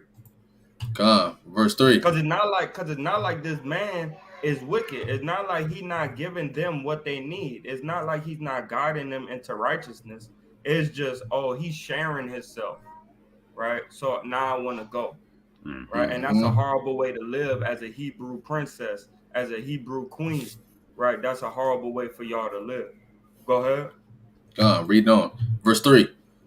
So then if, while her husband liveth, she be married to another man, she shall be called an adulteress. So if her husband is living and she leave because whatever the reason, right? I found he ain't really satisfying me right here. He don't make me orgasm every time we have sex. He only wicked. Selfish. He only cares about himself, and I have to please myself after we're done, and all these different phenomenons. And I'm always gonna bring this out because this is the main reason why women in the truth begin to walk away. He gets another woman, but he's leading everybody in righteousness, right? That's not your reason to leave, because when you leave and you sleep with another man, both of y'all about to be put in that hellfire that we trying to make both of you women escape. You feel what I'm saying? So, but now you want to be wicked. You bringing another family. You bringing my kids into another family where all y'all gonna be missile food, and I gotta pray for my kids on a day-to-day basis, right? Nah, man, don't do that, right? Don't do that, man. Right? Mistakes happen, right? Sometimes you get remarried on accident to another person, and it's an accident, but mistakes happen, and we gotta learn how to live with those mistakes, man. Right? Keep going. Reading on. Right. But if her husband be dead, she is free from that law, so that she is no adulteress, though she be married to another man. Why? Because a woman need a head. A chicken with the head cut off is unruly. It does whatever the hell it wants until it finally dies, right? You need a head. So if your man die, right, you need to go ahead and get you another husband, so that way you could be led into righteousness with that new man, right? Go ahead. Verse 4. Wherefore, my brethren, ye also are become dead to the law by the body of Yahushua, that ye should be married to another, even to him who was raised from the dead, that we should bring forth fruit unto Yahweh. So, and that fruit comes from the brotherhood, the sisterhood, the husband and the wife. That fruit comes from the us being justified through faith, right, and grace. And that is what we're trying to teach to our women, man, as well as keeping these laws. There's a grace factor, but you don't want to commit adultery and have to use your grace for that. Because still at the end of the day, that law right there is a law of death, like we read earlier up in the book of Deuteronomy, right? Chapter 20, 22, right? 21 on down, right? Actually 20 on down. So I yield right here. If somebody got a precept, bring it out. I got a precept. 1 Corinthians 7-10. Oh, I wanted that. So read down too, King. Read down. Kind of read down. Beautiful, beautiful. God, this is 1 Corinthians chapter 7 and verse 10. And unto the married I command, yet not I, but Yahushua, let not the wife depart from her husband. Right. Hey, he's saying this is not, because at times people get confused with Paul, man, thinking all Paul's words are the words of the Lord, right? When in reality, sometimes it's the words of the Lord and sometimes he's speaking of himself. And the words of Yahushua too. Yeah, and the words of Yahushua. So right now he's letting you know right here, hey, this is not me talking. Hey, but this is Yahushua, right? He said the wife shall not depart from her husband. And you can't just leave, like my brother brought out right now. You can't just leave your husband for any given reason, man. When a brother he lay with another woman, I don't know if I could keep going. I could keep dealing with this. I don't like the way he talked to me, man. I'm about to get. My mom told me I could do better than him, right? All these different reasons, man. But Yahushua says commands you not to depart from your wife. Man. Right. Read on. Verse 11. But, and if she depart, let her remain unmarried or be reconciled to her husband. Salakia. And I just want to touch on this, King. You good to go, right? But it says, but and if she depart, right? If y'all separate, right? She shall remain unmarried until she reconciles with her husband. So maybe you couldn't deal with it that year, right? But don't go having sex, man, right? Maybe 2 years from now, you realize it's hard out here with me and these kids, and I need you, man, right? I know you got another wife, right? I ain't sleep with nobody, but I'm ready to come back under one roof with you, right? My Lord, my master, right? My teacher, my governor, right? But don't go out there and sleep with Tom, Dick, and Harry. Now you make it hard. You defile it, make it hard for you to come back into my life, right? Go ahead. So yeah, like you were saying, man. When you leave, man, you can't think, oh, like I said, man, oh, you can find someone better. If you ain't gonna do this for me, whoop-de-wop over across the block will do it for me. You know what I'm saying? Or so and so gonna take care of the things you can't take care of, right? Nah, man, because now you committing adultery, right? So you can't just up and leave and then go be with somebody. If you do decide to leave, like you were saying, man, you just gotta thug it out, man. You go either you gonna remain unmarried for the rest of your life, man, or you gonna go back to the man who put you away. All right, read on that. God. Let her remain unmarried or be reconciled to her husband, and let not the husband put away his wife. Right, and the husband don't put away your wife for any other reason, right? Because when you put your wife away, you cause her to sin, right? It's you now when she goes to lay with somebody else because you put her away, it's your fault that she's in that sin now. You caused that to happen by putting her away. Verse 12. But to the rest speak I, not the Lord. If any brother hath a wife that believeth not, and she be pleased to dwell with him, let him not put her away. right? And he letting you know right here. The rest is his opinion, man. This is not YASHARAHLA speaking, man. Right? Mm-hmm.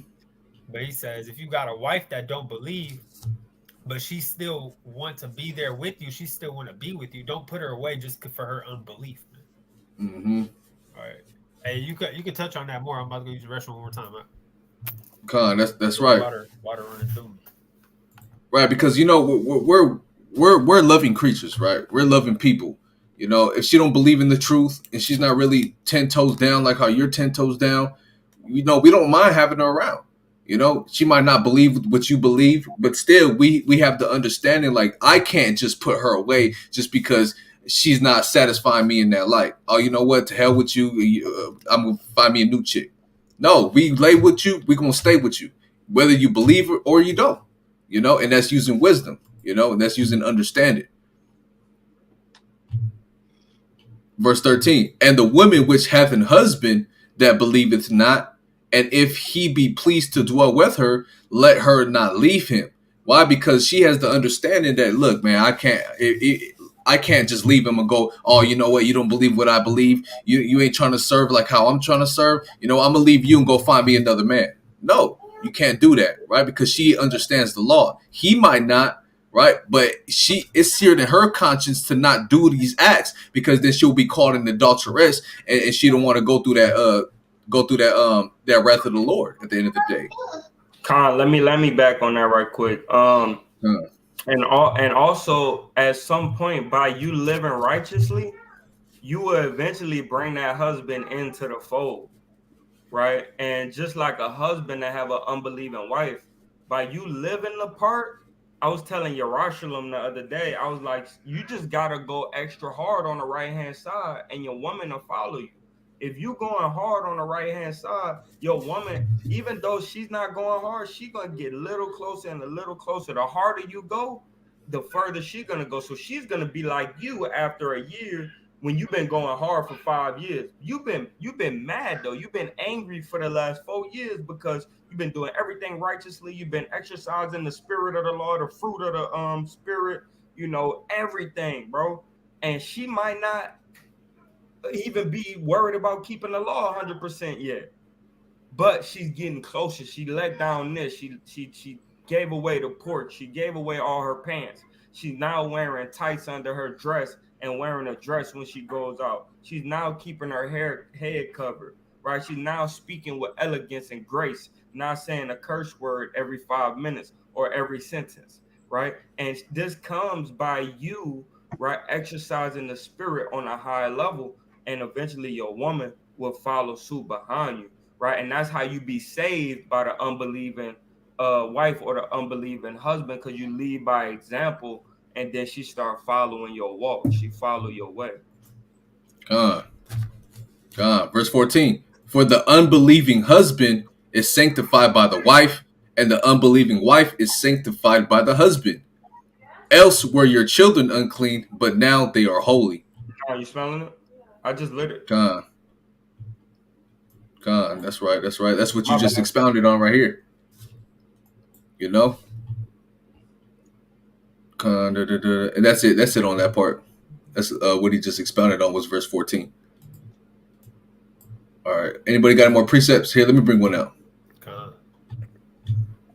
I got more. Let me bring out Proverbs chapter 6. Matter of fact, I'm gonna get Proverbs 2. Anybody got Proverbs 2? Proverbs chapter 2 and verse number 16, I believe.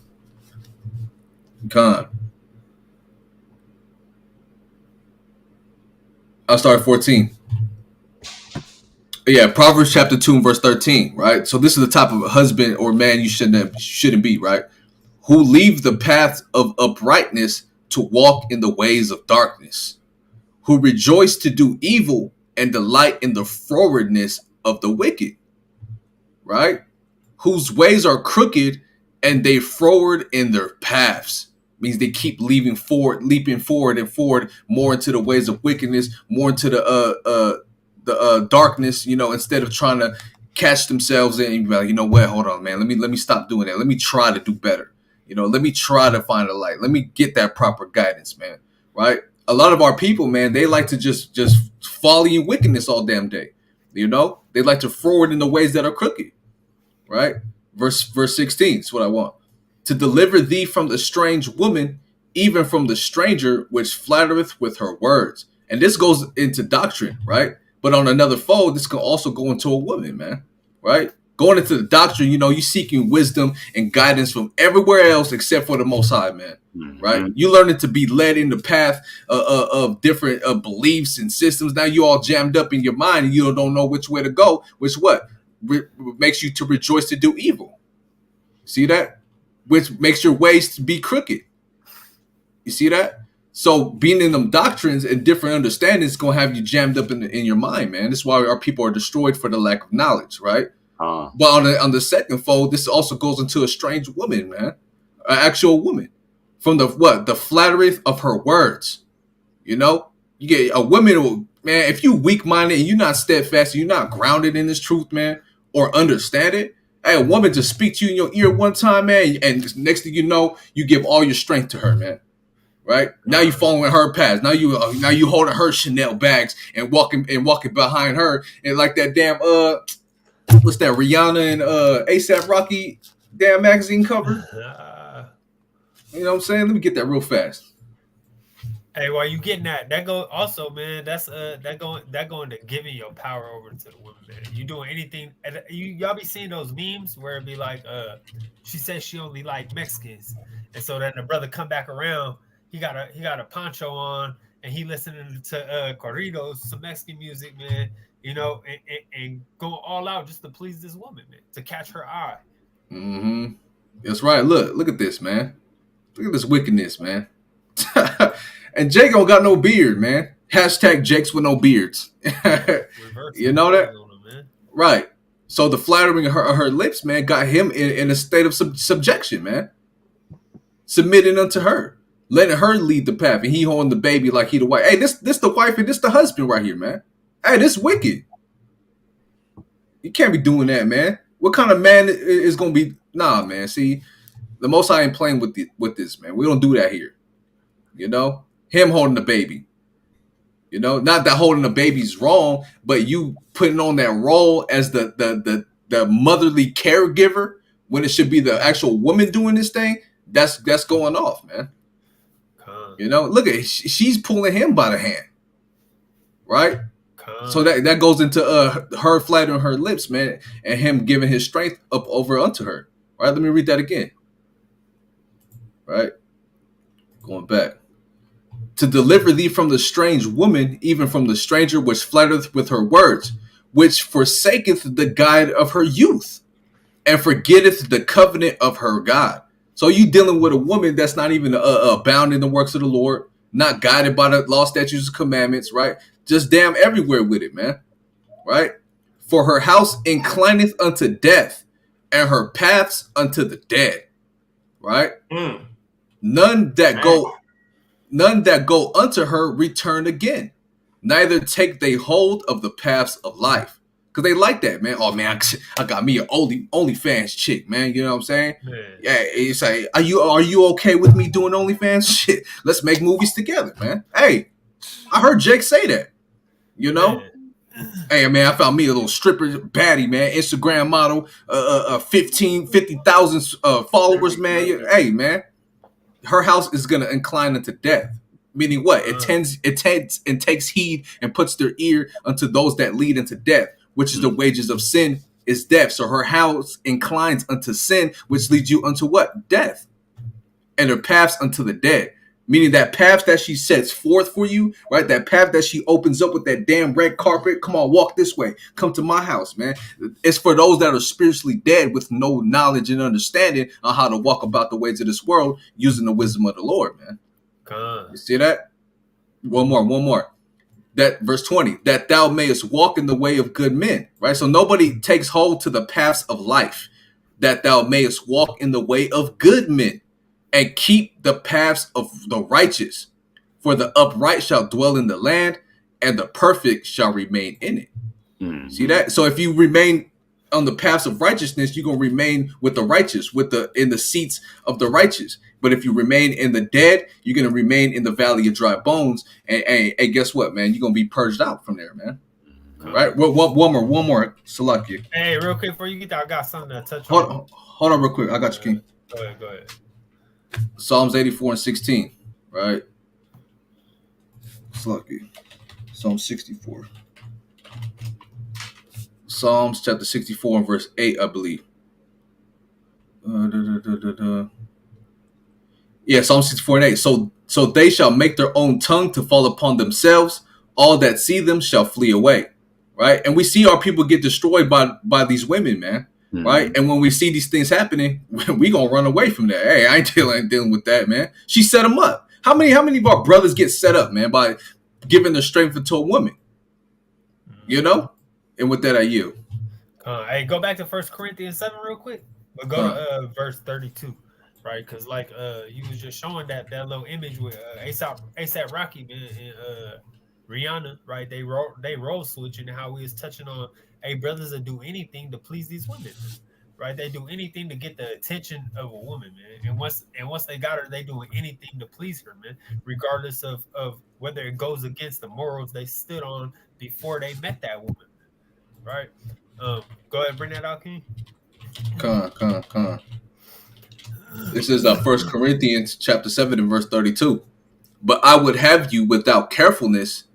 He that is unmarried careth for the things that belong to the Lord, how he may please the Lord.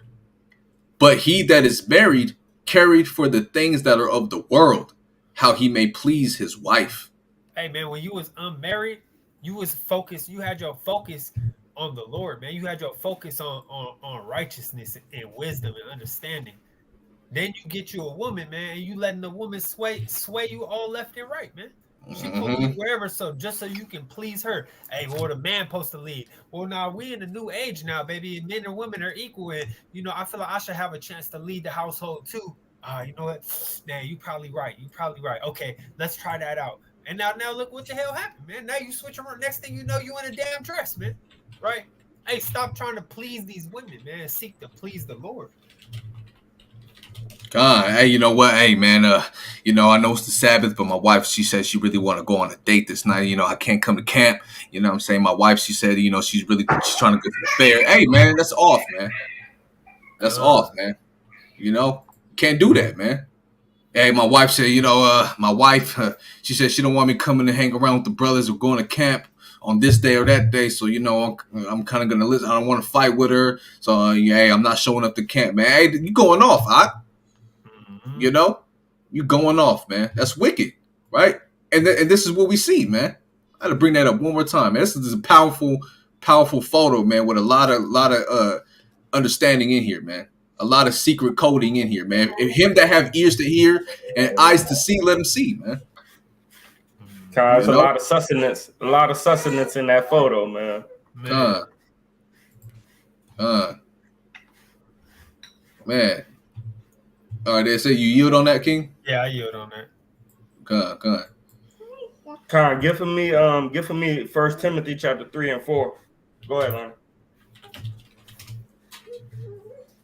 God, this is 1 Timothy chapter 3 and verse number 4.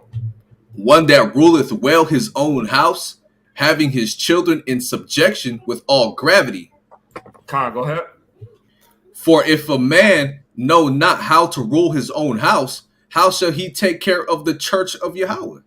Because the church need to be in all subjection as well, right? Go to Ephesians chapter 6 and verse 5, right? We all need to learn how to be subject unto the rulers that's up over us, man. Especially training us in the way of Yahweh, right? That's right. This is Ephesians chapter 6 and verse number 5. Servants, be obedient to them that are your masters, according to the flesh, and with fear and trembling. And your master would be, right, from the child, your mother. You need to fear and tremble the rulership of your mother, right? And for the woman, it'll be the husband. And you need to fear and tremble at the rulership of the husband, right? And then you have Christ, which fear Yahweh. And then you have Yahweh, which is omniscient, that created everybody to fear him. right? But then also, right, you have the brothers that come in under you, right? The prospects, the people that's just coming to camp. You need to learn how to fear the people that's above you, because they're guiding you in the fear of Yahweh, right? And it's not that you fear them as a person or as a power above you, but ultimately you fearing Yahweh, and you know that if you go contrary to what they're advising you on, you're gonna be going against Yahweh, right? It's not that you're scared of me, but you're scared of Yahweh, and you know Yahweh is dealing with you through me, right? That's right. That's right. Right. It says, "Be obedient to them." And after this, go back to 1 Timothy. God, be obedient to them that are your masters according to the flesh, with fear and trembling, and singleness of your heart, as unto Yahweh Shai. Right? Verse 6, not with eye service as men pleasers, but as the servants of Yahweh Shai, doing the will of Yahweh from the heart. Man, see, you're not being put in the position, oh, I need you to do this so you can please me. No, I'm telling you to do this so that way we can both please Yahweh and Yahweh Shai, man. Right? Doing the will of the Most High from your mind, from your inner parts, man. Oh, I need you to do this because I will be pleased because of what you do. I need you to come to camp. I need you to make these signs. I need you to do this and do that because I want you to please me. No. We're all doing the work and abounding in the work for the Most High God, Yahweh Bashim Yahshua, man. All right. Let me mute this mic. Con, right? You understand? You understand? Con. Salakia. All right, now go back to 1 Timothy chapter 4. 1 Timothy chapter 3. Con. My bad. Again. My he not trying to get ready for camp, man. He wanna be lazy and at home. He wanna be one of those brothers that you were just talking about, obeying his wife and stuff. Let me read verse 5 again. It's powerful. For if a man know not how to rule his own house, how shall he take care of the church of Yahweh? Not a novice, not a novice, lest being lifted up with pride, he fall into the condemnation of the devil.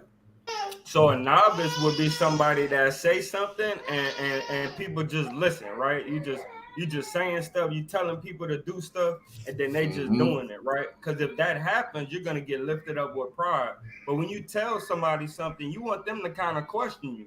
Why am I doing this? What Yahweh said about this that makes me, have to do this, So when you're ruling your household, you wanna guide as being a follower. We're a follower of Christ. So when we leading you, we just know that we're actually following somebody as well, right? Like I follow Khalil, right? Khalil, at the end of the day, he follows me. Nathaniah follows me and Khalil, right? Chief, and Khalil got this thing going on, and we follow each other. Nathaniah follows us, right? Tadiatan follow Nathaniah. There's always a leadership going on in the foundation. And sometimes in some instances, we follow one another. Even Tadiatan and Nathaniah. I call y'all give me good guidance. I'm like, shit, okay, well, I guess I'm doing that. That's me learning when to be a follower and when to be a leader. Sometimes it's on me to accept that feminine spirit and be a follower. God. And every great leader followed a great leader at one point in time. We're not just being followers to be followers, but we're being followers to be leaders. Oh yeah, this man, he taught me all of this. Now I followed this man and he taught me all of these things. Now I'm able to be put in a position to lead and gain another followers, right? Now them followers that I gained, they can say, yeah, I was led by Wooty Woo. Now I'm in a position to be a leader now. You see that? So you have to follow a leader to be a leader to get people to follow you, and vice versa, right? We lead one, each one teach one, for lack of better terms, right? Each one teach one, and we're all put in that position. You follow a leader, and then now you become that leader, and then that follower follows you, and so on. Y'all know what I mean? That's how it is. So now go ahead and grab Sirach chapter 4 and verse number 30.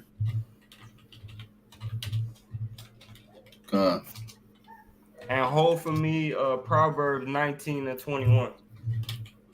19 and 20.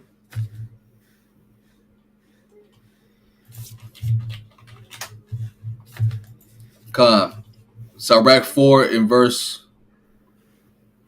What'd you say, Salaki? 30. Sirach chapter 4 and verse number 30. Be not as a lion in thine house. So you can't rule like a lion, man. You don't want to, every time you come in, we do need to rule like a lion, right? But the context of this is not to come in the house throwing stuff around, man. Right? Don't, hey, where you at? What you doing? Rah, rah, rah. Come here, nigga. What you sit down, stand up. You don't want to do that, right? You want to more so be like that lion that kind of come through and your house respect you, right? They kind of like, what you need from me? You know what I mean? Do you need me to just be, or do you need me to serve you? Right? That's the type of lion you want to be. You don't want to be that rah lion in your household. But you do want to have a level of respect that when you see a pride and you see the man lion come through, all the women kind of go to him and start playing with him and trying to like rub on him. And, you know, you want to be that lion and have a high level of respect in your household, but not to where you're throwing stuff around. Go ahead. Reading on. Nor frantic among thy servants. Okay, so look up that word frantic, right? But when it goes into frantic, right, you could just get it from Google. When you go into that word frantic, man, it's letting you know, man, if you come in a crib and you don't know which way you want to go, hey, we should move like this. No. Matter of fact, we should move like that. Hold on. No, that's not right either. Oh God. But maybe we should go this way. You don't want to be that guy, because the people that's up under you is gonna be like, hold on, what the hell? How am you confused? How the hell am I gonna follow somebody that's confused? Right? You give a layout. I'm not gonna do this month because this is why. All right. Yeah. Well, and your woman like, yeah, I don't think that's right because, well, you know, this is how we're not gonna do this month. We're gonna do it that month. Okay, baby, that's okay with me. As long as you know what you're doing, that's okay with me. But if you're like, we're gonna do this month, but next month and this timing is not gonna work. Your leadership is skewed now, right? Go ahead. Definition of frantic, right? Wild or distraught with fear, anxiety, or other emotion. So Conducted. You don't want to have a high level of anxiety when you're making decisions. You kind of want to make it and say, hey, it is what it is, right? If it don't work, if it worked, right, it's on me. I'll say that I'm wrong. I messed up. That's the type of brother you want to be leading your household. Go ahead, King. Conducted in a hurried, excited, and chaotic way, typically because of the need to act quickly. Yeah, you don't want to do that, man. You make the decision, and however it falls, you just like, shit, well, I was wrong that time, you know, or see, I told you it was going to work, right? But when you drop that hammer, you want to say, okay, boom, time's done, right? Just like a judge, bing, that's it, right? Soldier Adino said, James 1:8, a double-minded man is unstable in all his ways. And that's a perfect precept to what we're going into right here. You know, you double-minded. I don't know if I'm going this way. I don't know. Okay, let me do this. I'm just frustrating you, anxiety. Now your family looking at you like, damn, this man's leading us. Like, he don't even know what's going on. Like, you know, if you have your stuff in order, okay, we're doing this, we're doing that. I got this in order. This is the plan. This is the game plan, playbook, all of that. You know, hey, you can only get led on a good path. But if you double-minded and you swearing, oh, what am I going to do? Okay, oh, shit, I don't know. I'm stressed out. Leave me alone. And you just yelling and you're frantic with it, panic-stricken, right? That's why it says panic-stricken right here, right? Hey, you're not being a good leader. You can't lead like that, right? Good precept, good precept. No praises. Come on. All right, go back. Hey, man, beautiful lecture, man. That was perfect. I was sitting here looking at my son go crazy because somehow his milk ended up high and he couldn't grab it. But beautiful lecture, man. All right, I got to get ready for camp, man. We about to head out of here in like 30 minutes. All praises. We about to get out of here too, man. Salute the people out, man. And I want to say, call Yahweh Shem Yahshua Barakatah. Y'all about Shimmy y'all shot Brakathum. Right, Call all y'all by Shimmy outside Brakatha. Everybody tuning in, man. Y'all about Shimmy y'all shot Brakathum. And I pray the Most High keep y'all fire lit, man, for the Most High, man, and to seek His face and please Him. I pray this video was real edifying for y'all, you know, and I apologize to Salaki that I gotta hop off before the brothers was done bringing out everything that should be brought out. You know what I'm saying? But with that being said, man, I love everybody on this chat. I love everybody in the live right now. I love the whole nation, man. I pray our brothers really in this thing with all your minds and all your hearts, man. That being said, Shalawam, man. Shalawam, King. God. So what I want to do is I want to pull up this little video real quick, and then we'll get it with our closing precepts, man. A type of man and husband we should be and we should not be, right? And this one's a powerful, man. This is a classic right here, man. Y'all gonna love this, man. Right? Right. Will's father, man. Will's father, right? Blue, if you walk out of Will's life now, don't you ever come back. Sit down. I ain't got time for no lecture. I said sit down, Lou.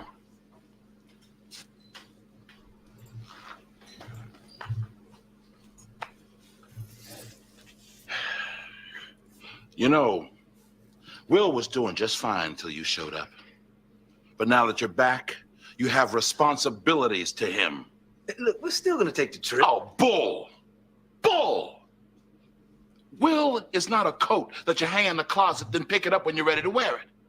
His life goes on. He's not supposed to be here for you. You're supposed to be here for him. You get off my... Man, bring it out, right? You're supposed to be there for your family, man, and not the other way around, right? And I just want to get a quick precept on that one, right? Sirach 33, just to land on that point, right? Sirach 33. Let's just pull it up so I can have it. In verse 18, right? Sirach 33 and 18 says, "Hear me, O ye great men of the people, and hearken with your ears, ye rulers of the congregation. Give not thy son and wife, thy brother and friend, power over thee while thou livest, and give not thy goods to another, lest it repent thee, and thou entreat for the same again." Right? But this is what I want down here, right here. Verse 21. "For better it is that thy children should seek to thee, than that thou shouldest stand to their courtesy." Right? You want to do for the children, but you don't want your children to you want your children to do for you, right? To come and seek you, to come and get your guidance, then you looking for the guidance of your children, right? It's not the other way around, right? Verse 22, "And all thy works keep to thyself the preeminence," meaning the authority, right? "Leave not a stain in thine honor," right? And what we see here, Will's father, he got a stain in his honor, man. Right, a deep stain in his honor. Right, you're detested, you're hated. You know, you're not being that guide. You know, they're looking like who are you, like, because you gave up all your strength, man.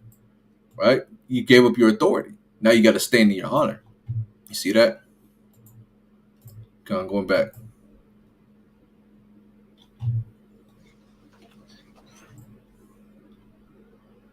Got it! Because I've been there. But I didn't run out on my family. I was there every day for them, because that's what a man does. Fine, Philip. You win. You the man. You a better man than me. You happy? Now, you gonna tell Will or not? I'm not gonna do your dirty work for you. Fine. I'll call him from the road. Yeah, then why don't you do that? Yeah, I'll do that. Daddy-o! What's up? Will, man, I'm glad you're here. Some business came up I gotta handle. So we're gonna have to put our trip on hold. You understand? Yeah, that's cool.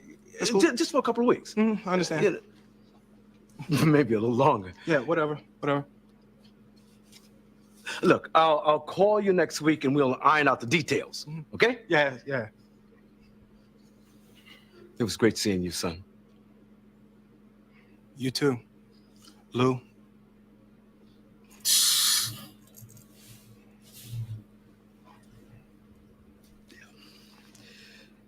Yeah.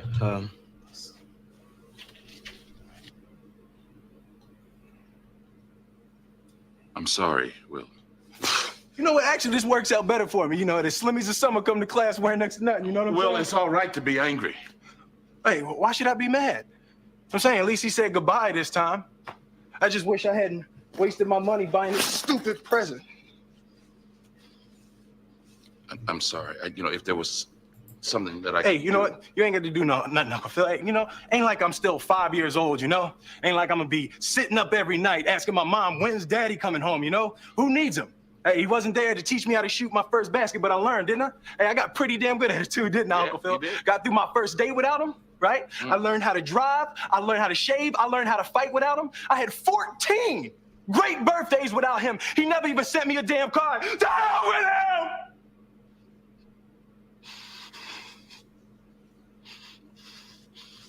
I ain't need him then and I don't need him now. Will. Now, you know what, Uncle Phil? I'm gonna get through college without him. I'm gonna get a great job without him. I'm gonna marry me a beautiful honey, and I'm having me a whole bunch of kids. I'm gonna be a better father than he ever was. And I sure as hell don't need him for that, because ain't a damn thing he could ever teach me about how to love my kids.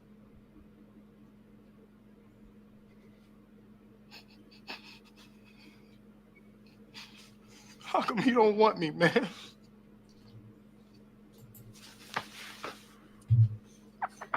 Man, and that's a lot of the things we go through, man. You know what I'm saying? I never had my father. I was never guided by my father, but yet that still showed me that, okay, what he did, he ultimately, resulted in me in my upbringing being unguided, being wicked, following the ways of darkness, trying to seek that father figure or that guidance that we needed, understanding that that's what happened. Guess what? I'm not gonna be that, right? I'm not gonna be that, and that's a lot of testimony of our community of what Will's going through right here, man.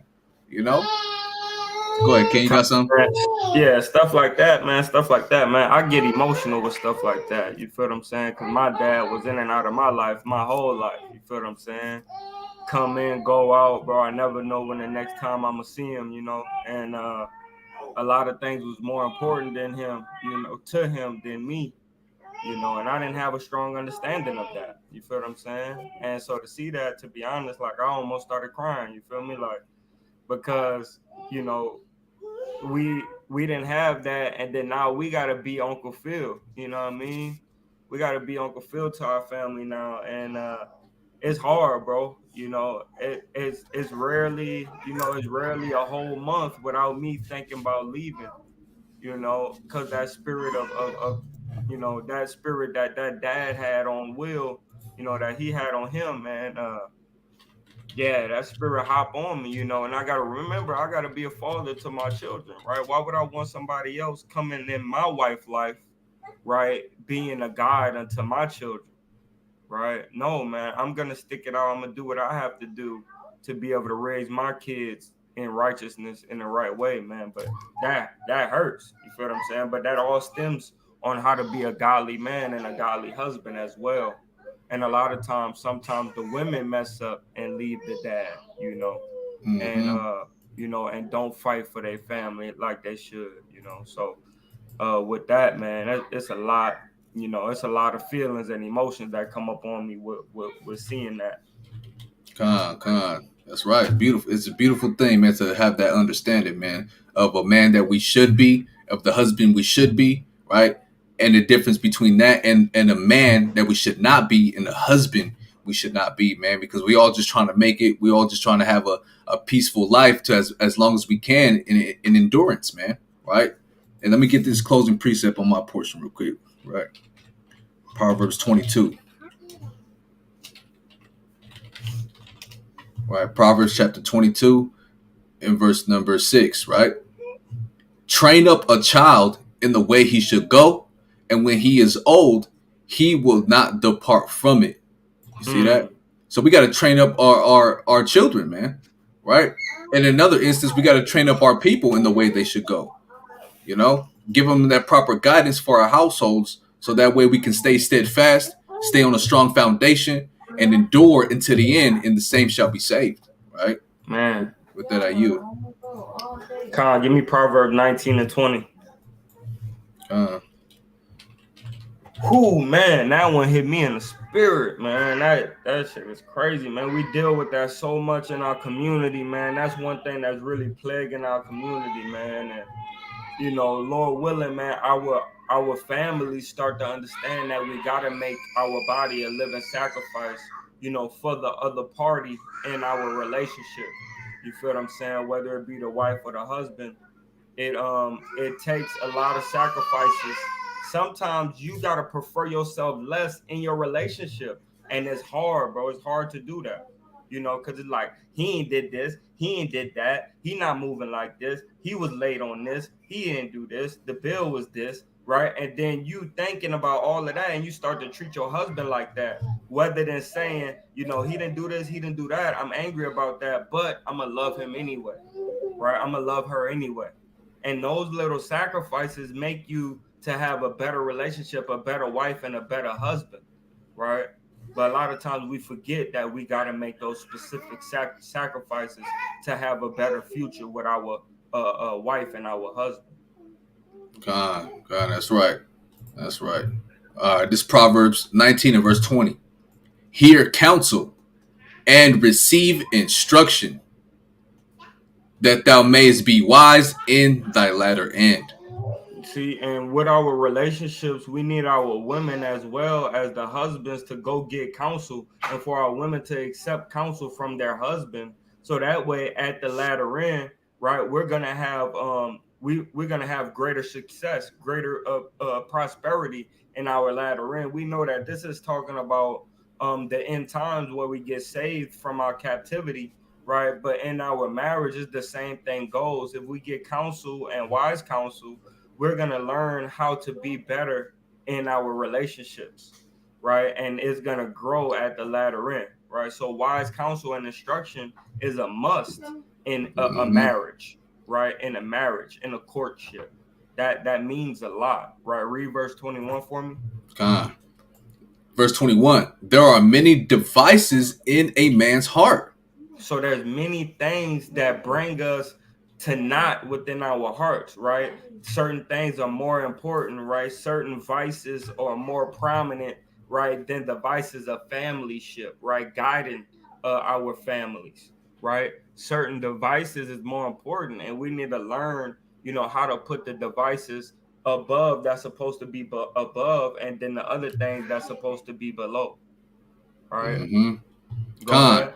There are many devices in a man's heart, nevertheless, the counsel of Yahweh that shall stand.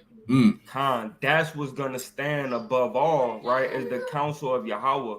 You know, okay, the woman is under the man, she has to be subjected unto a righteous man. He's guiding her into the way that she should go, right? And that man is subjected unto the law, statutes, commandments, moral, dietary, civil laws of the Most High God. And that's the way he should train his wife to go, or teach his wife to go, right? That way the kids, we can have good success and good prosperity through our kids, through our banya, right?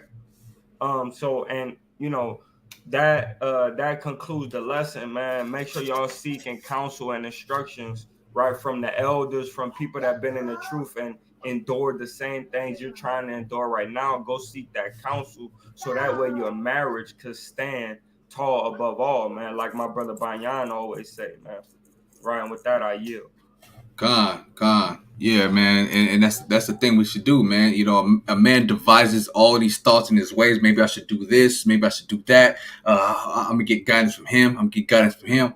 But if we seek the counsel of the Most High God, Yahweh, right, Bashim Yahushai, that's the only thing that's going to really guide us in the true light, in the true path, right?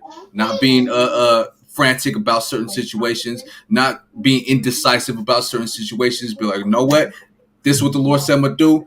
This is how he says I got to be a man and a husband. That's what I'm going to do, man, because the Most High is true. Let the Lord be true and every man a liar, right? But with that, we're going to close out, you know, K.O.Y. Israelites, man. Peace and blessings to all the viewers that tapped in on this live today. You know, Shalawam to the 12 tribes that are scattered abroad. keep enduring until the end, right? Keep staying on that righteous path with the proper guidance, man, and you shall stand at the latter end, man. Right. And with that, I want to say all praises, honor, and glory goes to Yahweh Ba'ashem Yahweh Shah, man, and to the 12 tribes out there, Shalawam, man. Kwam Yasharahla. Kwam Yasharahla.